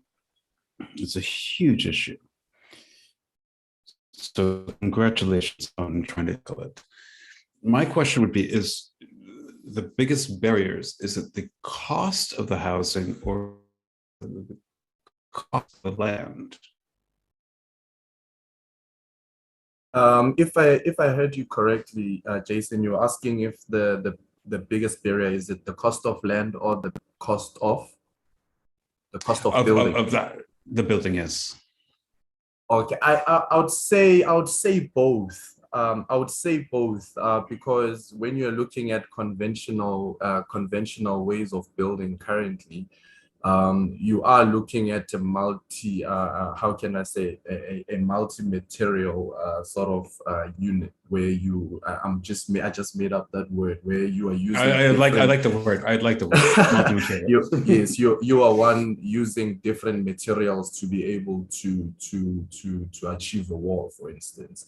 The skill that comes with building a conventional house needs certain qualifications and expertise, and obviously the more the expertise, the more the qualification of the person who's going to be building your house, the higher the cost of the skill itself. So I think there's many factors that contribute to the high cost. Land also being a problem, because the access to land is still a problem in the country as well. So I would say it's actually both. Okay. If I can also add there, Jason, normally the land is more expensive at urban areas in our country compared to the rural. At rural, you get it at a very cheaper price. So you'd find that if you're going to develop some of these houses at rural areas, we won't count land as a main barrier or main issue compared to when we are going to the urban areas or the township. So it also depends on the location. Right. I mean, yeah, I don't think it's of course, if you want to be in the city center, it's going to cost more. But isn't there a history of a Nancy house in South Africa? I was just reading a novel. A Nancy house, kind of extra high. Yeah. Sorry, I'm not sure what a Nancy house is. Can someone help me? I don't know. I was reading a novel, and so it's like it's an extra house outside of the house. Oh, yes. We call it backroom cottages. Backroom cottage. Yeah. Yes. And so I was working in like elder care, so old people care in America, and we realized that making these small. So what we did, for better or worse, I think it's a good idea, but we'd make houses for your granny outside of your house so that you can still give all of the food and care, et cetera, But we found that the manufacture of it, nobody's rethought making a house for decades. They always thought it must be, dig a foundation, But in doing this, we realized that it's really easy to make a house. You can prefab it and put it up in a day or two. And so we're trying to address a social issue here when it is actually a fabrication issue that we need to focus on. And so if you can get the fabrication down, so if you're saying that it's 50-50, land cost, construction cost. Okay, land cost, the government can take care of that. Construction costs, if we do it, prefab, boom, it's IKEA. Put it up, we're done. The government can actually, I'm not pro or minus your government, but they can actually say this is a win, because God, I mean, how many houses that Rome Post has said that they're going to build, but this will do it very quickly. If you can just have a prefabbed house, boom, boom, boom. Have the land, have the house. Yes, in terms of the fabrication of the house itself, that is also something that we are still working and polishing on.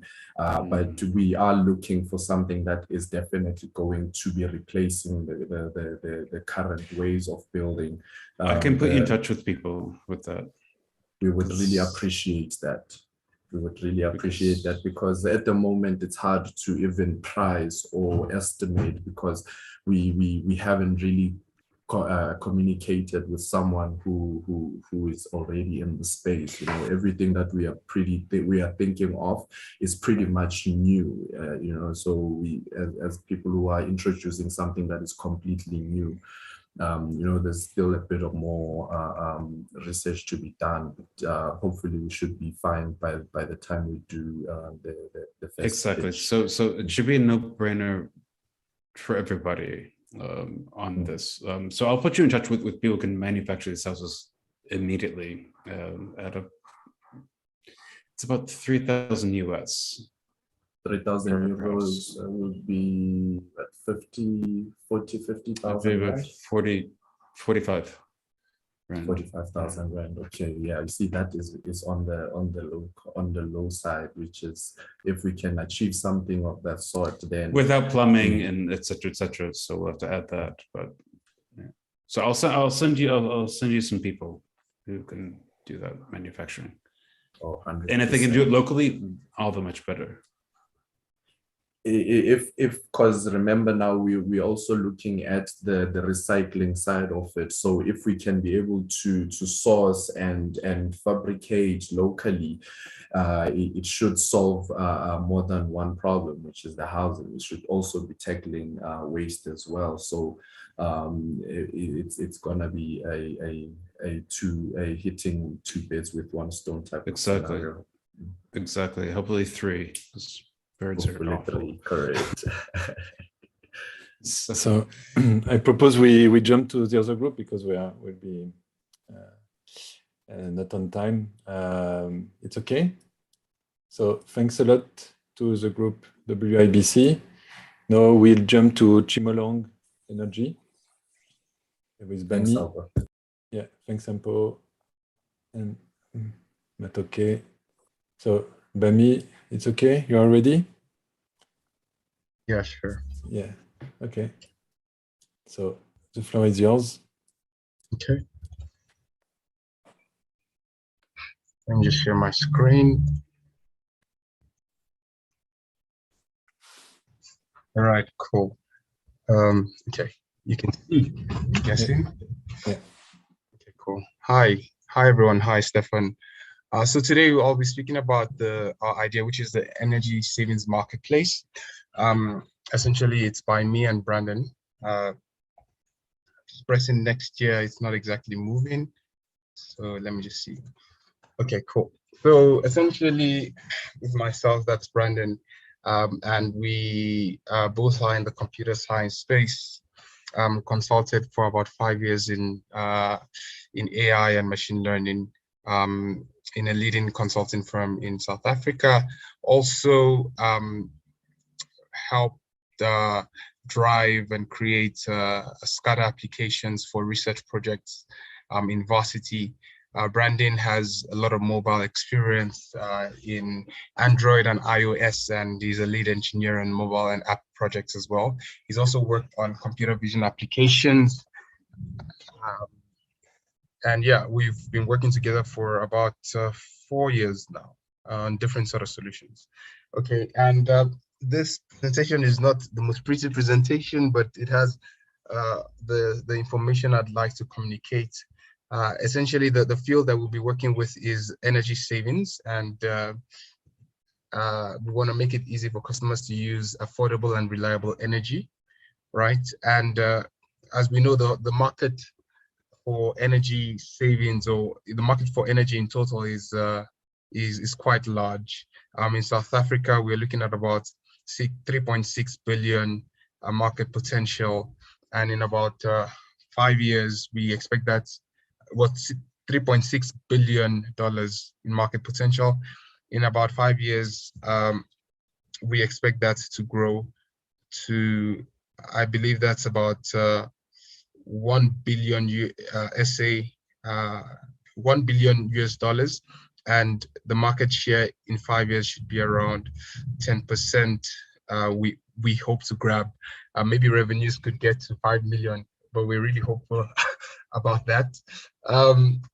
In general, the non-customers that we're trying to address are the residential and commercial buildings that are really in search of energy saving solutions and don't know how to solve them and how to and what to do in order to reduce their costs. Some of them are in unalterable energy buildings. They're in buildings perhaps that they're renting and they can't, readjust the buildings or change the buildings to suit energy savings. And also people who currently use energy alternative power solutions. Sometimes they need to take their solutions to the next step in order to save energy as well, because even for them, tariffs are coming, right? So essentially, the solution is a marketplace that facilitates energy savings for customers while keeping their monthly energy expenditure the same.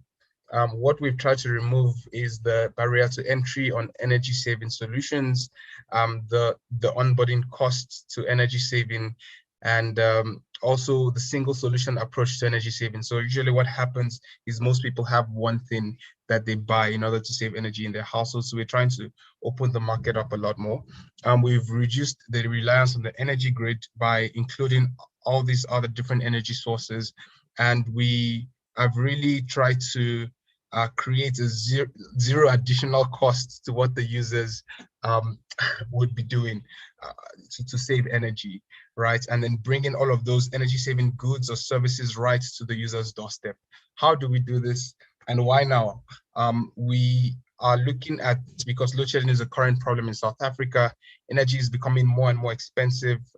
We recently got a request to increase the energy bill by 20%, and renewable energy is more accessible, right, to many, many people. In general, the competition in this landscape of energy savings is mostly demand side management tools, and people try to use smart meters and prepaid meters to level up their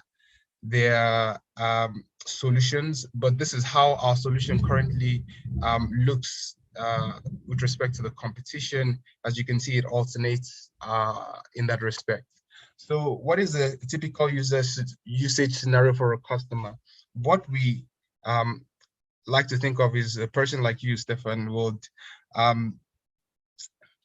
have a household, and perhaps, let's say, this person cannot afford an alternative energy installation in their house, but their bill just went up by 1.5% times in the past month. What essentially, let me just get this highlighter here. Oh, percent. Okay, so what exactly essentially would happen is that the person feels the need to reduce the cost, so they head on to this application and they create their energy profile on the application, and the app calculates a monthly payment for the person, right? And what that monthly payment is it's essentially the person's average energy spend for the whole year, right? And says to this person that they will be paying that back to the app every single month, or to our company every single month.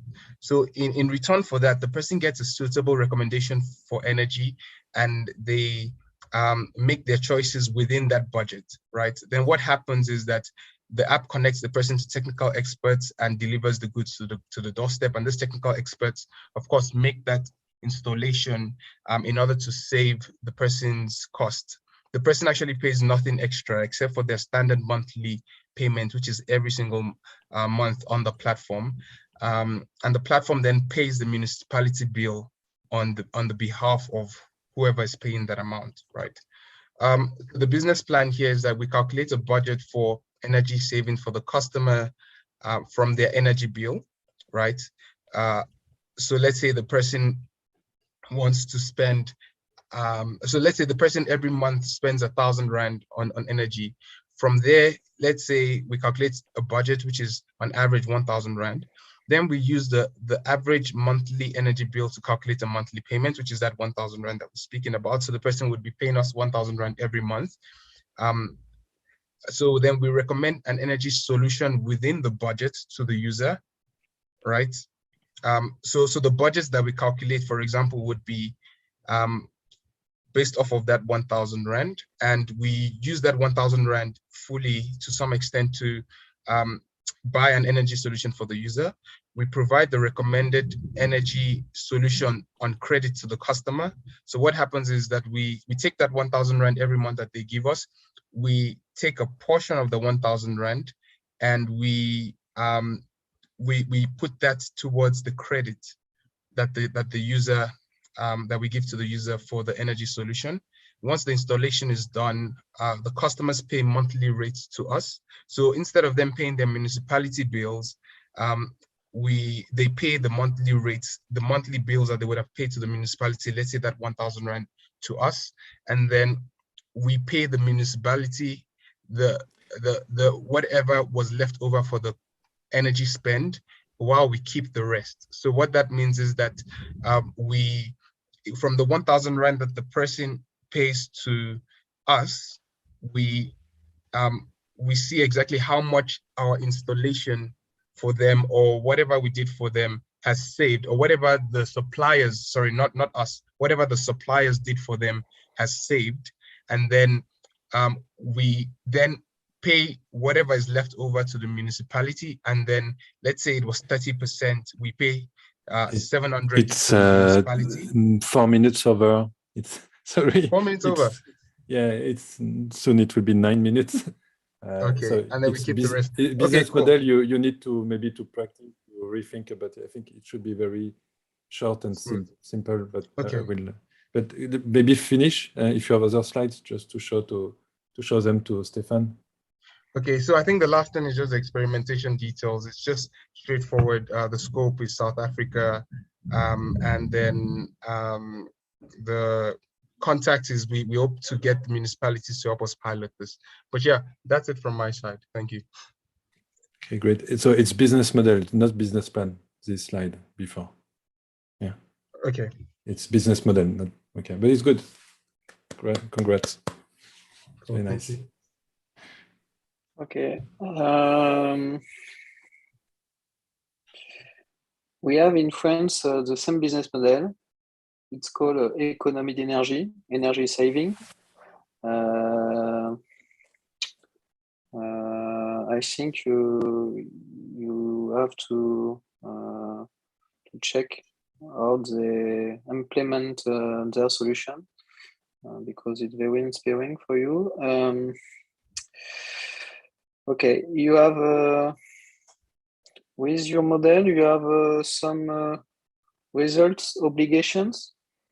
So when you pay a fee every month, okay, and if the price is less or more, you are always according to the customer the same price, and you will pay the sum, the difference between the electricity price and your subscription price? Yeah, essentially that, but the only difference is we will ensure that whatever we recommend to the customer is really low budget. So for example, if the user has too little money, maybe we would recommend them using a more traditional type of energy saving solutions like gas or like lanterns and coal, you know, to warm up places.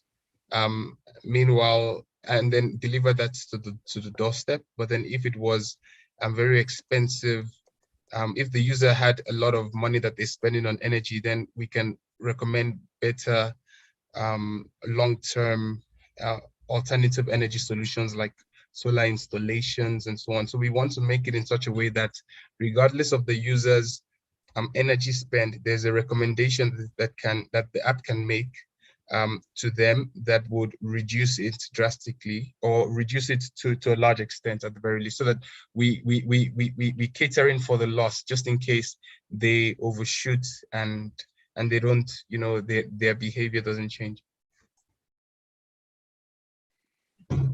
Okay.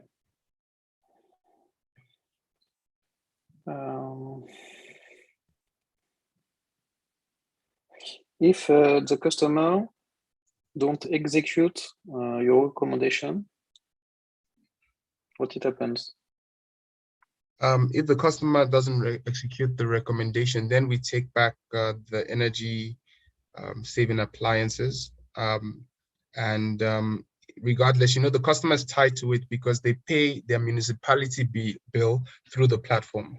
So, so we can lock them in because they have to pay their municipality bill. So we have to have a good relationship with the municipality so that they understand that this customer is actually owing the bill, and we take back the appliances perhaps, or we really just cut the customer off.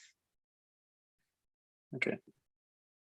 And why municipality will work with you and not directly with the final consumer? So we work with the customer, with the final customer. The municipality is just, we act as a middleman for the customer bill, where the bill enters into our company, and then we pay to the municipality on behalf of the customer. So because we are the middleman, we need a relationship with the municipality and a relationship with the customer. That way, when the money comes in, we have control over it, and then we can assign a certain amount of it to the municipality. To the municipality, yes. And then we keep, of course, the leftover. Okay, so I think you will have to be and to become the trusted third party. Yeah. Because if you're not taking this space, it will be very hard to contract with customer and municipality. Okay. I will show you. Sorry, it's in French, but I will show you a French company who solved this problem in France. Okay. Are they also making it zero cost to take on energy saving solutions? Yeah. Okay. Okay. Yeah. Thank you. I think the key is you have to be the third party. Yeah. But it's a hard job. Okay. You said you see the. Maybe Stefan, you can share your screen. You can share your screen to show. Maybe. Yeah, no, just, yes, I will show it. But the key, I think, for your business model and your solution and your place in the ecosystem, I really think you would be the the third party. Or the trusted third party. Because okay. If you don't take it, if you don't take this place, it will be very, very hard to be relevant for all the ecosystem. So maybe you have to think about insurance for customers, insurance maybe for municipality. Yeah.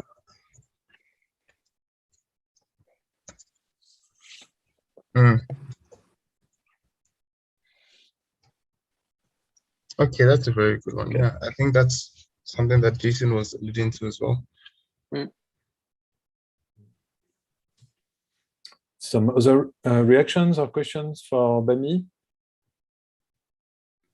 The Chimolong Energy project. All good. So, okay, thanks a lot, Bami. Congrats. I hope it helps you to go further, go one step further, and continue the good work. Sure, thank you. So now we will have Mbuso for integrated Mbuso, yeah, for integrated and explorative education. Mbuso, are you ready? Yes, I'm here. Yes. Okay. Good. Okay. Share your screen.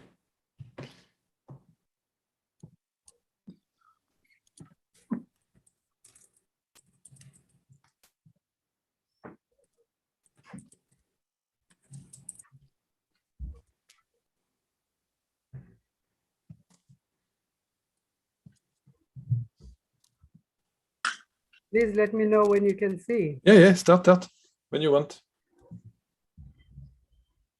Let's go. Yeah. Okay. I want to tell you a story of this house that is shown with a red light here. A construction company came here to build a double-story house. And when they came, they discovered that this is actually a shack, and therefore it has no foundation. I want to say that the public education sector is facing a similar challenge where the foundation is very poor. Only 2 out of 10 learners in grade 4 were competent in the international reading literacy tests. Information technology is giving us hope, but thugs are vandalizing schools and stealing ICT equipment. This is affecting the quality education, which is sustainable goal number 4. My name is Mbuso Ngongo. I work with a team comprising of a social worker and educator and a BCom graduate from UNISA. I am at a final year of a Bachelor of Science in Computing. And our solution to this challenge comprises of the following use case, defined in 5 steps as follows. The user would sign up to our application using a mobile phone, and at point B, diagnostics can be conducted with scanning reports, questionnaires, and taking part in activity tests, uploading that onto our server, which gets then accessed by a mentor who then conducts assessment and evaluates progress and makes recommendations of daily activities for remedial action. The parent then downloads the report, the diagnostic report, and uploads daily activities. This is an iterative process that keeps repeating itself. And ultimately, the situation improves by applying a method which we call a reinforcing method, which we call a parents education, where we turn the home into a reinforcing environment, which reinforces the concepts that the key concepts that are learned at school. We've tested this concept over 526 kids involving 243 parents, including homeschool, homeless street kids who are ordinarily non-customers, and ran an open school at the Botanical Garden. We found that results were incredible, that we were able to improve the key learning areas where participants were able to achieve beyond the norm for having access to school. There's some participants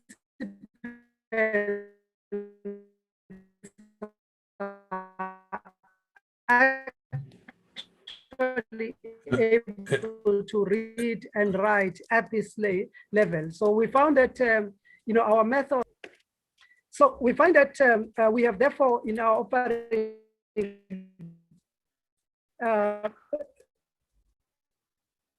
reduced the uncertainty, the time spent learning, and the dropout rates. Of course, we've raised the quality of education, the functional literacy, and the safe learning environment. The worldwide market comprises of 739 billion primary school pupils. And our target is a third of that, which is the households, estimated at 246 million households.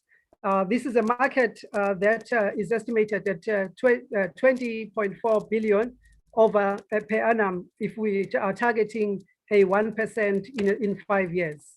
The experimentation we are looking at is setting up in July, between July and December 2022, in Free State, a multi-grade school comprising, there are about 7,000 of them in South Africa in the rural areas. Key partners will be the universities, the Department of Education. We are looking at for about $25,000 US, which can be spaced over 5 months at 5,000 per month. The objectives of the test is to test the efficacy tests, the usability, learnability, memorability.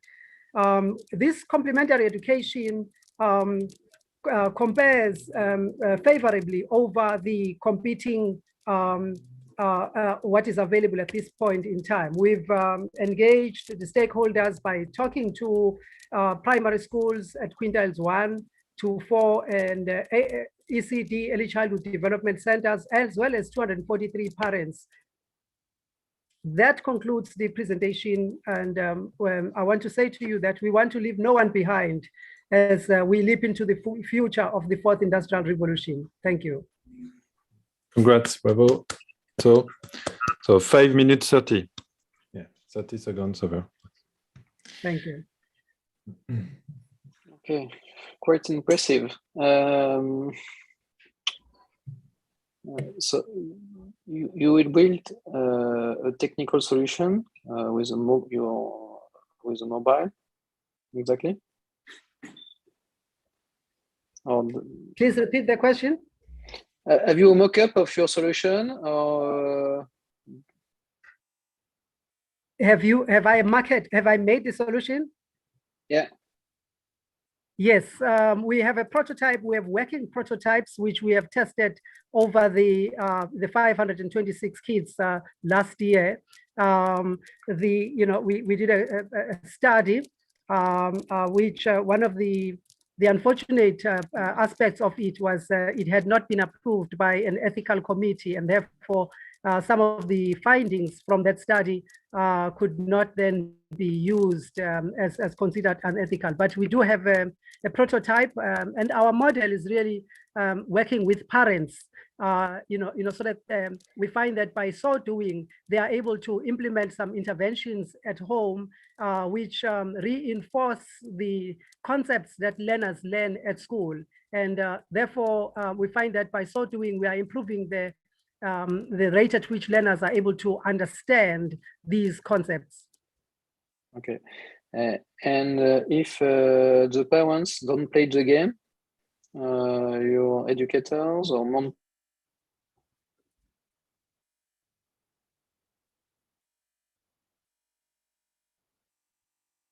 Yes, you want me to open the page with the parents? Sorry, I'm struggling. I'm trying to hear. I think Stefan, you have been disconnected. I think Stefan. No? Sorry. Yeah. Very good. You are asking a question about if the parents don't play the game.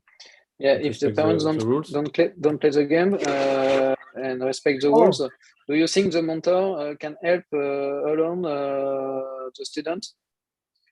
Yes. The mentor plays a big role. And just by the way, the mentor is also complemented by an AI, which is drives the system from the back end. So a lot of the diagnosis happens through the AI, which diagnoses the weak points of this learner. We are also looking at working with siblings, older siblings, as well as older children. So we do understand that there is a challenge with parents who might not be there, who might not be able to Parents are one aspect of it. The other aspect is working with other children, which will be siblings, as well as the teachers. But also, I'll have you know that the system itself, the toolbox itself, or the tools that we use incorporate games which are fun for children to learn. So, and they are designed in such a way that learners are able to set them up for themselves, where the parent is non-cooperative or is not there. Okay. But the child at that level still needs a warm body next to them. Tumeleng, you raise your hand. Want to ask a question? Yeah, maybe I didn't quite understand. I think my question sort of piggybacks of Stefan's question. I'm just thinking if the mentor has contact with the children, and if so, like what fail-safe mechanisms are there? Because at the end of the day, it's a stranger with a child, you know? Like, I'm just worrying, like, how do you vet that? Are the parents okay with the stranger having access to their child through the phone? Yes, in fact, the starting point is that the mentors are pulled from professionals, so they are educators, and therefore they would have, they would have the SES registration. They would have been vetted in terms of the criminal records and things like that, and database of offenders, sexual offenders. So that is one, secondly. The system itself is, the intervention between the mentor and the learner is not a private affair. We have got controls in place. We are aware of what is being shared. The system, they are monitoring, mechanisms in place to ensure that communications is strictly adheres to the principles and the objectives of the game.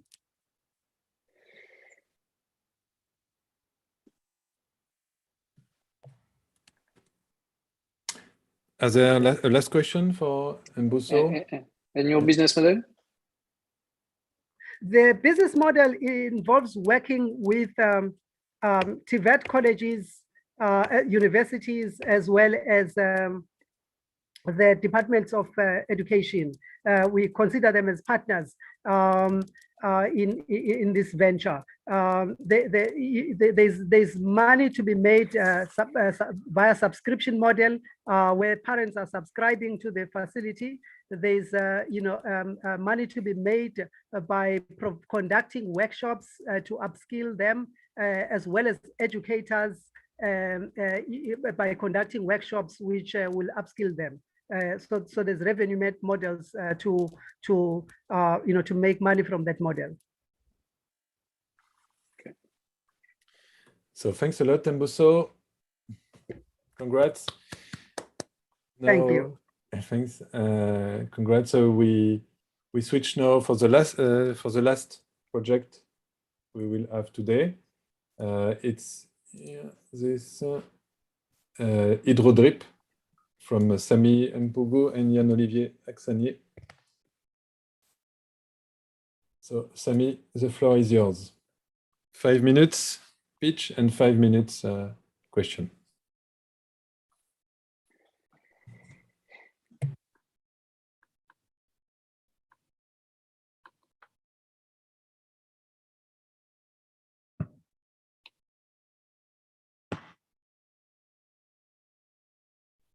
Sami, you are muted. Yeah, can you hear me? Yeah, it's okay.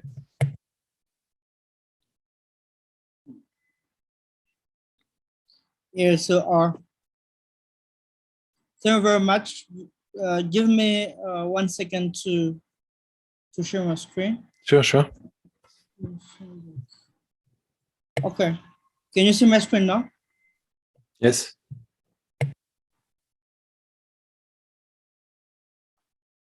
Okay.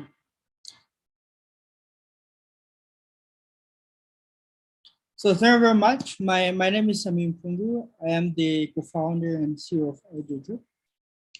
So HydroDrip has developed a system which we call a hydro wallet system, which basically help people to access drinkable water everywhere and in every city. So hydro wallet system is a network of digital wallets and water dispensers, as well as it's a platform to water companies. So it put together water companies and investors as well as donors in order to drive the accessibility to drinkable water. So the problem we have right now is around 2 billion people worldwide do not have access to water. So which translates to around 100 million people in sub-Saharan Africa. So therefore we find that it's very important for people to get access to drinkable water, as we think it is the primary source of our health. So therefore we have come up with a solution to help people to access easily to the drinkable water whenever they are at affordable cost.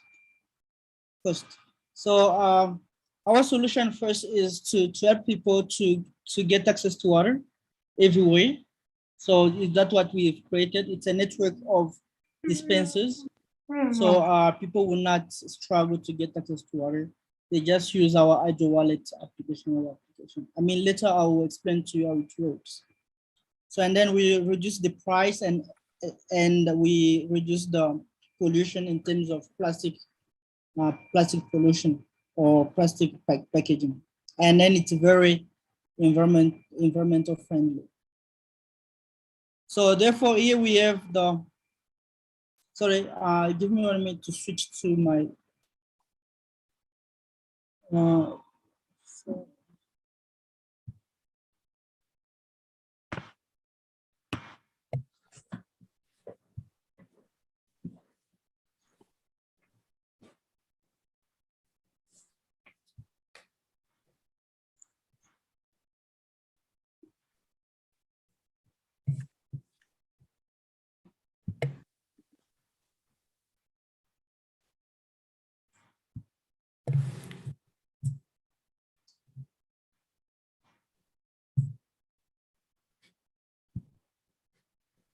so sorry, I have a problem with my use case scenario. It's your fifth tab.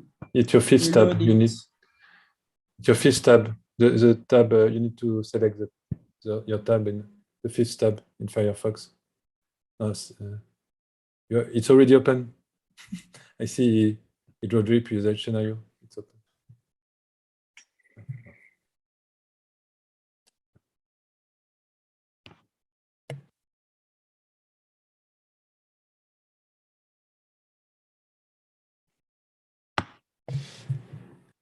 So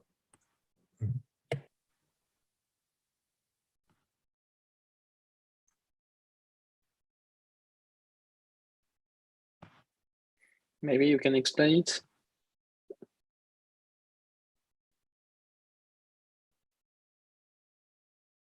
Yes, so thank you very much.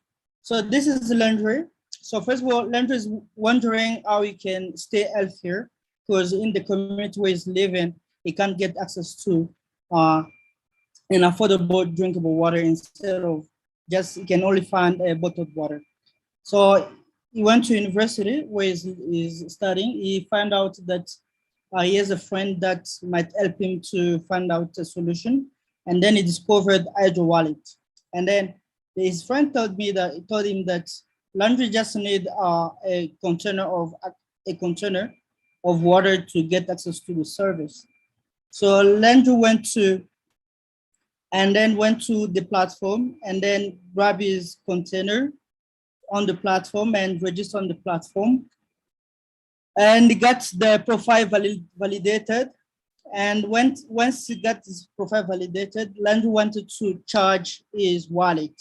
So therefore he has options to go with credit card or to go to an accredited shops. So we want to use his mobile smart card sorry, it is a smart card to get access to water. He made some search to discover a nearest dispenser that he might find in his community.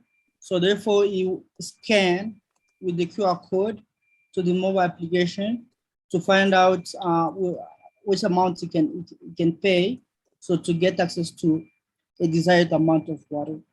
So Landry reaches the place, he got water, and then we make this transaction, and we can make, Landry has the possibility to make an exchange with the water supplies that you may find in the network. So basically that's our use case scenario. And we have the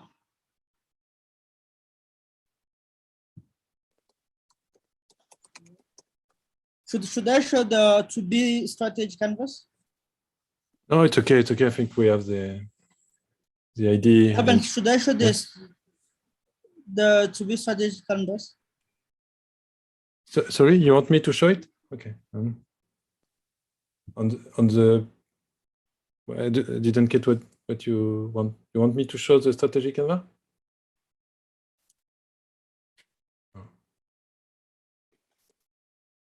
Sami? Can you hear me? Yes. What do you want? Should I show the to be? No, it's okay. It's okay. It's okay. No, I think we have the idea. Yeah. You want to say some words about the experimentation organization? No? Okay. Okay. So Stefan. Yeah. If I clearly understand, you are build a system like a returnable water.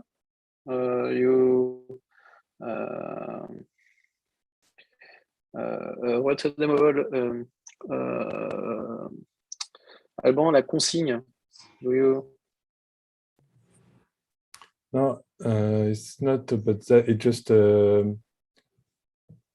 it's no, it's to get drinkable water anywhere in the city. Maybe we can go back on the. I don't clearly understand the solution. I think you have to be more relevant. Your customer scenario is not clearly understandable from my side, and maybe we have to see how you solve the problem and how to reward your customers. It's in fact any organization give you access. You as a homeless persons or tourist, you're sure with a virtual card or with a mobile or with a QR code, you can access drinkable water anywhere, and it is you're sure that it's safe water. Okay. It's paid with a virtual wallet. Okay. And this virtual wallet, it can be given by NGO. Okay. And have you tested your idea with some partners like NGO or with yeah, so we are testing. We are testing out the solution already. We are on trial with a water company. Yes, so they want to test out the system, like basically the hydro wallet system.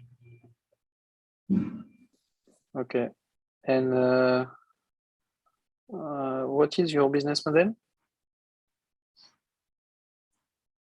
Yes, basically we take in for every transaction. So the transaction might come from the NGO that want to support water access, or might come straight from the user. So we just take the commission on every transaction. Okay. Okay.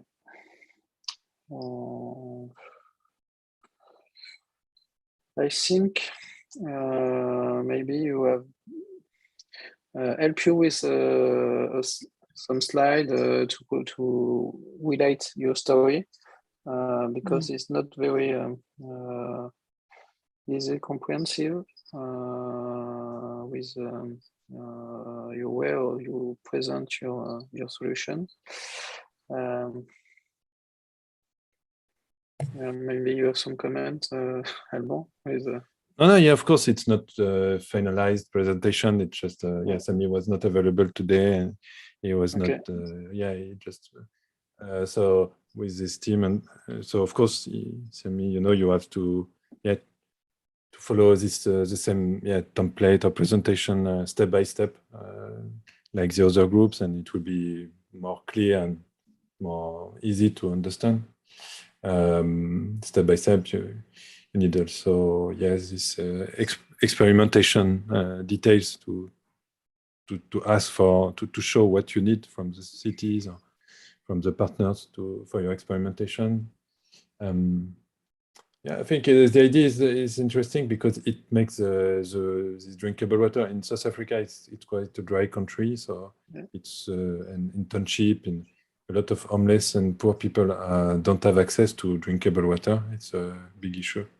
So, and you can be sure that it will be really safe water at the right place. It will be just at the proportion, the volume they need, not too much, no waste, and it would be also, like Sami said, a good way to optimize the consumption of water because you have these virtual counters.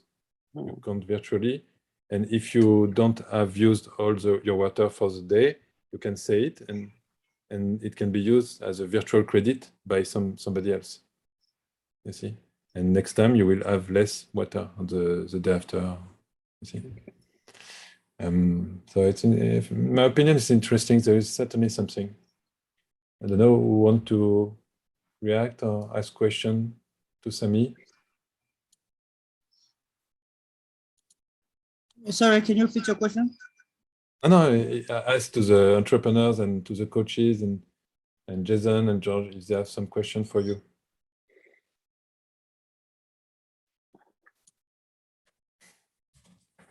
George, what do you think? In India, I think it could be, yeah, you have certainly the same issue with a very high density of population. A lot of railway stations and public places actually have filtered water places where you bring your own container and you pay. There's no wallet concept, but this idea of accessible water rather than hundreds of plastic bottles. But as Stefan said, you maybe need to have some visuals on how this works in some way. A couple of slides, sketches or something. I'd like to know, what do you mean by visuals? Use a scenario. I'm somebody who has a hydro wallet. It doesn't jump out. The concept in general I'm getting, but it's how would you? Yeah, you should be more precise in your usage scenario and be focused on the persona. You should find a persona, maybe a homeless person living in the street. He really needs this drinkable water every day. He's supported by NGO. And okay, what is exactly the step by step? And you make him talking. It's not a description, it's him talking. What is living as an experience? It would be more impactful, I think, more clear.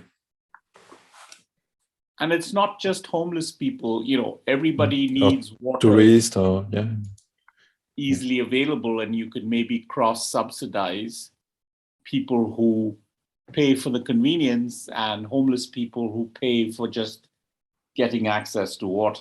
So there could be something there in the model.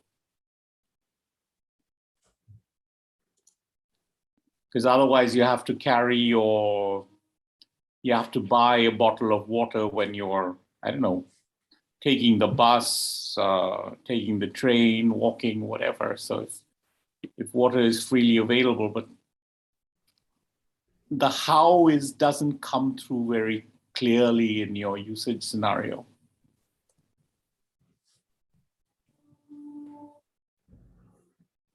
Yeah. Okay, I understand.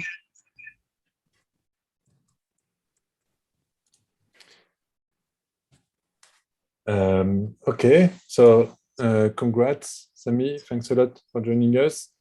And maybe we have a last unexpected project from Diva. So it will be, I think, mostly just a concept, and she wanted to share it with us to have the feedback from Stefan. So Diva, if you want to hand over, the floor is yours. Thank you so much. Do you have the pictures that I sent? Maybe that could give a vision. You want me to show the picture you sent on WhatsApp? Yeah, maybe. Okay. Yeah, that could help. I could start. So in the meantime. Okay. So my name is Diva Mobedi. I am a clothing and textile designer from the Durban University of Technology. We coming from the organization called DUT Innobis. So currently I am the team of DUT Innobis. We consist of textile students as well as students in related fields of what we are trying to achieve. So the problem stemmed when I started my business in 2017. So I have a factory and we used to manufacture a lot of fast fashion. That is your wrapper clothes. That's your daily clothes that you wear, your t-shirts. So what we found is that most of the time after we are done with the production and everyone is happy, we are left with the offcuts, which is a waste. So basically I'm surrounded by a lot of other factories, and by the end of the day, we find that on the roads, our bins are still full of dirt and no one is coming to pick it up. And as well as the DSW have issues with coming to pick it up. You know, we used to get fined. For example, that Exhibit A, we have issues where people don't pick it up and we get people just messing the areas and the roads become dirty. So the solution for this project was is actually turning waste into fashion. And we have identified two ways. So the first way was the basic normal way that people have already started establishing, which is your plastic. So plastic is now generated into synthetic fiber that can be used into making polyester. And a very common example of something that is already plastic made is your t-shirt. Your basic t-shirts is usually done from your polyester fabric, that was the first day. The second one was to completely use the fabric waste on its own. That's the whole process, similar to plastic, and that makes it 100% recyclable. That means it doesn't end up in the landfill, which is currently a huge problem. So that was your solution. So we just take your fabric and then we just throw it in the machine and it does the whole 100% recycling. Why now? Because this is actually a huge problem where if you realize and if you are reading or aware of the fashion industry like myself, we're getting your H&M being fined. Like that's one of the hugest companies in fast fashion, straight from the runway into the fashion world. And currently, if you haven't realized that there's always billion tons of tons of clothing being manufactured every year. Have you ever thought of what happens to the clothes that were manufactured years ago? That means we are sitting with tons of waste in the landfill and it's just keeps filling up, and we already know that the landfill has a huge problem. The market size of this whole thing is it's already high demand in the fashion companies to recycle, so people are being fined and this is really a necessity. And most of the fibers we already know that is made up of synthetic fibers, and it takes around 200 years to decompose. So that's a problem that we the size of it needs to be solved. And basically, I'm just saying this off my mind, so I'm just thinking. The products that we make out of these recycled fabric waste is we have already started making your stuffed toys, you know, your cushion, mostly your furniture is, you know, the cushion on the sofas, blankets. We've also started making your jacket, your fleece. Most of those stuff are made from the recyclable materials. What else? Basically much. Thank you. Yes, thank you. I don't know if I've missed any other. Oh, we have seen the picture and the video. I think I shared them. Okay. So it's it's more like an idea concept. Yeah. Okay. Have you tested the idea with? We've already started. Yes. Yeah. Okay. Yes, we've already started testing. Okay. And regarding technical solution, do you think it will be accessible for you and realizable? Yes. So while we were busy, so we started this project last year with the textile department at the university, and we've created blankets, you know, those normal blankets, as well as those basic stuffed toys, and we started marketing it out, and we found that there's a high demand for these things, as well as most of the stuff that we've made that are imported actually are recyclable. So we're not really aware about, and in South Africa at most, people are not aware about what's going on, or they're not aware about where the products are coming from. So it is accessible. So how accessible is it? So we've also found that while we recycling it, the processes are in 3. So you can buy the raw material, you can buy the waste in its raw form, because they have factories who make their own knitting. So if we are recycling a knitwear, so and we don't have to spin and make it into a finished good, we can actually sell it as spun, you know, like how you get your cotton, you know, when cotton is picked from the farm. So we can sell it in its original form. So we can sell the waste in that form, and we get factories buying it and spinning it on their own, or we can sell it as a finished good in stores, your fabric stores, to the end users. Okay. Okay, and your client, do you think there is a huge market for you? I think so, but the clients, there's already a huge demand for fabric in South Africa, because we used to have our own manufacturing, you know, mills, and that closed down due to the high production services in China, which was cheaper. So we in South Africa, or as mode, we're trying to recreate that same energy, but with a very low cost, and using recyclable material actually cuts out a lot of costs, because we don't have to buy raw material. We actually get free wastage. Okay. And you know, yeah. Okay, the waste are free. Okay, because in European economics, the garbage and are not free. Yeah. Okay. Interesting model. Yeah. Maybe if you want to go further, maybe you have to test further feasibility and the price, and maybe after that test to customer. Okay.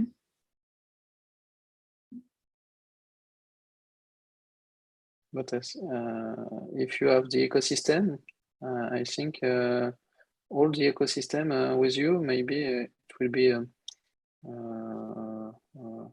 reliable business model and reliable way to use waste. Okay. Very interesting. Maybe Jason, you want to say something?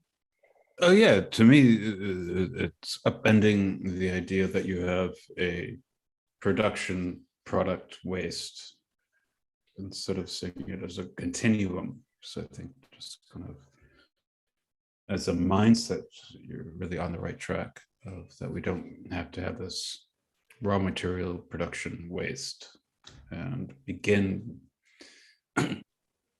in some sense, what I see is that you're starting with waste. And so how can we continue using this waste until the end of the supply chain, the value chain? So I think it's very admirable, very cool.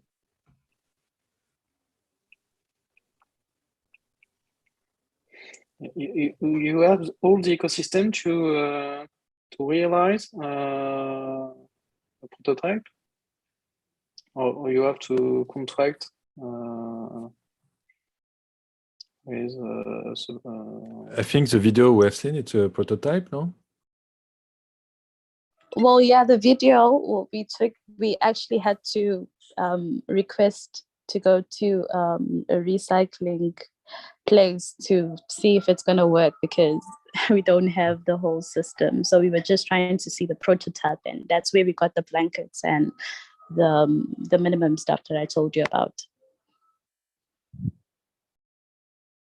Okay. And how many times do you need to realize your first prototype?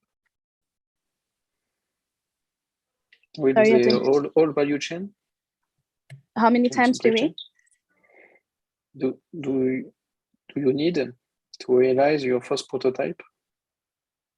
I'm not understanding the question.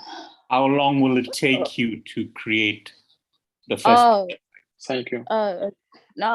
So with that, because I'm working with the university, depends on how long they plan out with me. But I was hoping just in months, because I don't have the capacity or the facilities of these things. So I rely on people's schedules to, an availability to assist me in this whole process. So just the video that I showed you, it happened from the period of like April until November. That was the first project. Okay. So you need money for saving your times? And Yes. realize your prototype. Yes, because I'm just gonna put it out there. I feel like most of the time when I approach people with an idea, on my own without any backup or assistant, I don't get taken serious, especially because I'm a woman. So if I have the capacity or I have the team or the financial backup, I'm definitely sure that things will be moving a lot faster.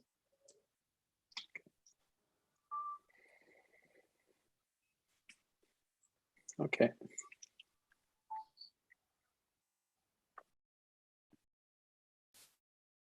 I will see if some contacts can help you.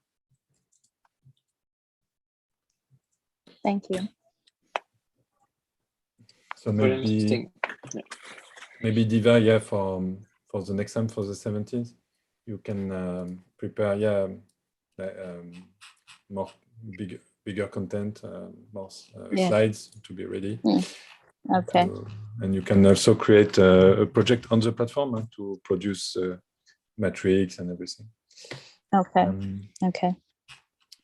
So just here, and just before we leave about the next step. So first, we need to thanks a lot Stefan for his time and his good advice and recommendation and feedback. So thanks a lot, Stefan, for your time. Thank you. I hope it will help you guys. So Thanks, Stefan. Thank you. So, and globally, what is your opinion globally on this project? You have seen 10 projects. Yes. In 2 hours, it's a lot. It's a big mix. Great maturity about your project, and I see today very interesting solutions. You have to deep dive into your problem and technical solution, because I think the key is the usage. For maybe 4 or 5 of use of your project, usage is very important, because this is the key element to scale. But all the projects were very interesting. With a sustainable mindset. Yeah, I see. Yeah, I see potential. Yeah. Okay, good. Okay, great. So thanks a lot, Stefan. I will have just some announcement, and Stefan will meet you again. On the 17th of February for the second for the pitch training. In the morning, you will have the pitch training with Stefan. So again, this session, and you have 9 days to be ready to finalize your pitch deck, to train yourself. You see, it's like theater. It's like a theater play. You need your actors. They're like actors. And if you send it the day before, maybe I will try to have some times to send you some comments on your slide. Yeah, we have a WhatsApp group with each project, so Okay. we'll maybe add you to the WhatsApp group. So feel free, of course, until the 17th. In these 9 days, we stay in touch, and we keep us posted, updated to your pitch deck, your evolutions, your thoughts. Maybe you will, in 9 days, you have time maybe to test your idea, to have some more feedback from potential customers. And for this point, I think some feedback from customer and non-customer is very important. Not only customers, but all the ecosystem and your feasibility of your solution. It's market validation. Now you have a quite clear idea offering what the value you can bring. So now you did a quick market validation. So to get some feedback from targets you have in terms of partners or clients or users. And as I said, Jason, think after your solutions, not only for this time, but see the way you can open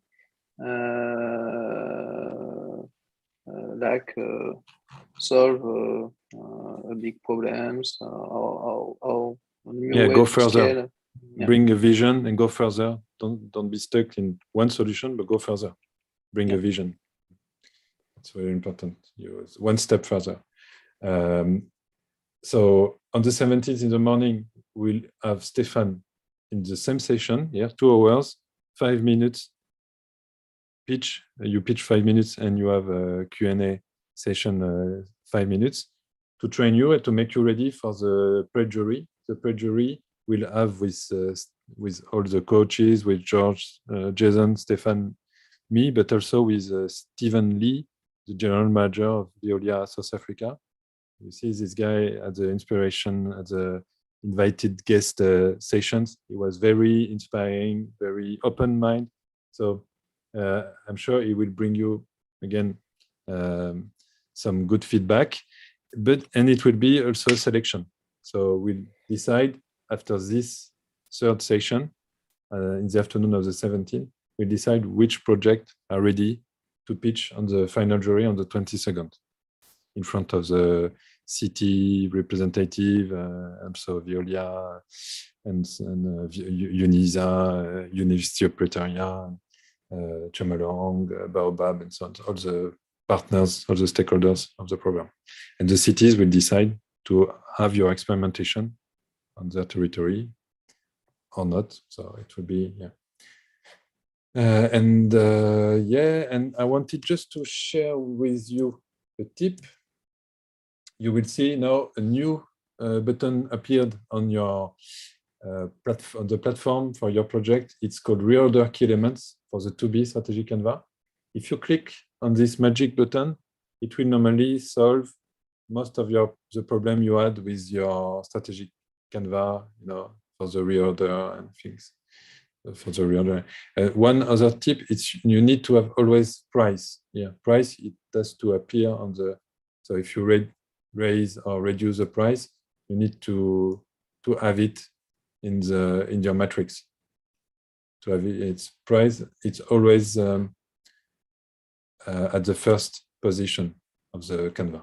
Okay, it's always first, and it's always starting with the price, the Canva.